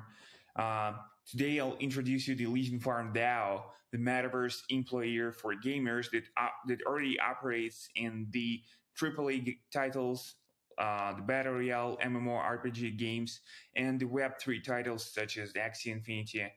So far, our company already raised $17.5 million from Y Combinator and a lot of different VCs, angels, and syndicates. And some of our angels are the co-founder of Twitch, Kevin Lean, Mike Seibel, the YC CEO, and the board of Reddit, Ankur from Teachable, Alex Summers from the Activision Blizzard, and some other great angels and investors. We're growing really fast, and we already created 5,000 new jobs for the gamers that are professionally working inside of the video games as companions, coaches, creators, aspirants, and farmers. And they earn from $700 to $8,000 monthly playing with us, playing our platform, playing video games with Legion Farm. And we grew up 3 times in the last 4 months, and most of our revenue is already coming with crypto. Currently running at $40 million ARR with over $3 million top line revenue. And we have a demand and supply side here. And on demand side, we have gamers, subscribers, who's playing with the pro gamers in order to have some fun, to have a high quality gaming experience, because when you play with pros, that's a really good gaming experience. And we have these subscribers who's paying $50 to $500 monthly here. They are also able to purchase our NFTs, and it's improving their gaming experience here. And besides these 2 parts, we have the aspirants, those who's using the money of the guild owners, the scholarships that they provide to aspirants. So they playing together with the pro players and getting the coaching from them in order to get from the top 15% gamers to the top 1% gamers and start earning money inside of the gaming industry and get some revenue share for their guild owners that invested the scholarships in them from the start. Also, we have farmers in the Web3 games that farm the yield in the Web3 games. And we have content managers who's basically creating all the good content from what our gamers generate and putting it on the content platforms. And we have publishers and content platforms who pay money to our supply for doing some useful things for their games by forming communities, creating some useful content, etc. So the future of Legion Farm is the Legion Farm DAO. And while the original Legion Farm company, which is headquartered in the San Francisco and has the 120 people in San Francisco, Amsterdam, Singapore, and Istanbul, these companies working on the software and research, operations and fiat, HR and legal functions for employees, taxes, and regional companies, etc. But Legion Farm DAO is the DAO and sub-DAO governance. That's the tavern in the metaverse where pros are going to be able to meet with each other in the community, and where they are going to be able to be trained, and where they will be able to wind throw their money. And that's the treasure of in-game assets that we generate here, whether it's the NFTs that we already have, or the yield guilds, the yield that we get for our guilds. And that's the picture for profile dynamically changing NFTs of each of the pro players and the community members here. And that's the operations in crypto. So the DAO is a community-driven growth for us, while the corporation is just going to be the founding member of this DAO, but it's not going to be the one who's controlling it. We are turning all of our centralized product into the flexible tools with SDKs and making them open source so the DAO devs can join. But the DAO and the Web3 AAA MMORPG games are our strategic bet to create 1 million new jobs within the metaverse. We are currently offering the token allocation for our potential investors in DAO. And please feel free to reach out to us. I'll be ready to talk with you guys. If you can help us with the connections with the Web3 games and guilds, with community building for DAO, with tech-related partnerships, and anything else that can help DAO be attractive and more effective. And if you're just the one who's really love the idea of creating jobs inside of the metaverse, join our community. We'll be happy to work on it together with you. Thank you so much.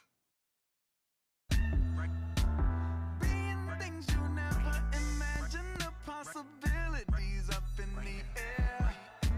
I know you ain't just gonna stare. All right, we are up to number 10. As you can see, I can count. Bearverse, Evgeny and Alexander. And they're in the world of gaming. Let's bring them up now. Bearverse, you ready to do this? Let's go.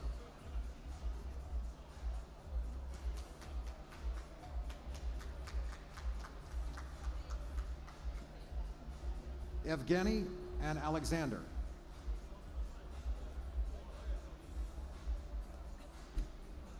Thanks. This story will be truly unique. I'll tell you about the bears of 11 clans united by need to save the frozen world of diesel punk. When the sun began to go out and the earth began to cool, covered in ice. When the bears began to lose hope, a Rainer golden fur led the animals onward, and the flying city of Weg became their home, their new hope, and their end. Centuries later, Weg was found again in the ice by those who had survived this long winter. Who will lead them forward? The world awaits you, Seeker. Assemble an invincible squad of bears, explore the world, and earn money in the game Fur and Fury. Thank you. So, our team of 34 people worked hard to present you the brand new Bearverse, where 11 clans of NFT characters with each skills and with unique abilities will unite in the game and help players to actually earn money in the game. Our unique features is NFT staking, which provide passive income in core blockchain coin. Second is 3D breeding system with 198 unique characters. And moreover, we did our research and made the token buyout and burn mechanics, which is secured by the liquidity pool. And least but not last is NFT burn mechanic to even more increase scarcity of NFT characters and boost the NFT trading volume on our NFT marketplace. to the date, we have raised grant money from the NEAR protocol, and we are part of Human Guild. Also, we work close towards partnering up with other startups in the ecosystem. For now, this is all. Actually, I would like you to ask questions, and if you like the presentation, this brief and short, please take your photo, and I would like to chat. Thanks.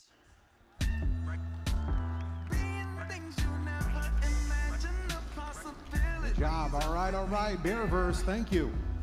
Friendwork, Alexander Cross. And they're in the world of recruiting. Let's bring Alexander up now.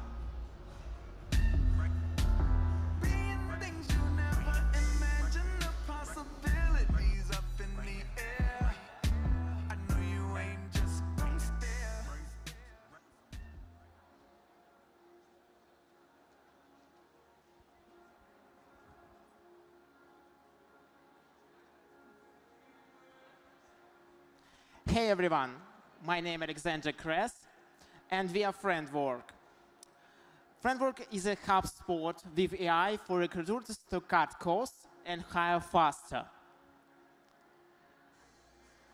And it's my old presentation, but okay, yeah. So every company needs talent, and each company loses billions, millions. Sorry, yeah, that's the wrong presentation, yeah. Okay, so first of all, please raise your hand. Who needs more talent in your company? Yeah, that's right. For example, software developers. Yeah, every company needs more talent, and every company loses millions because of a long recruitment process, open vacancies, and find the right talent fit faster makes business more efficient. So when Friendwork is a service that helps recruiters to work really better, to hire faster and help your company to hire the best candidates. And we've got AI-powered solution inside which could help you with matching candidates and jobs.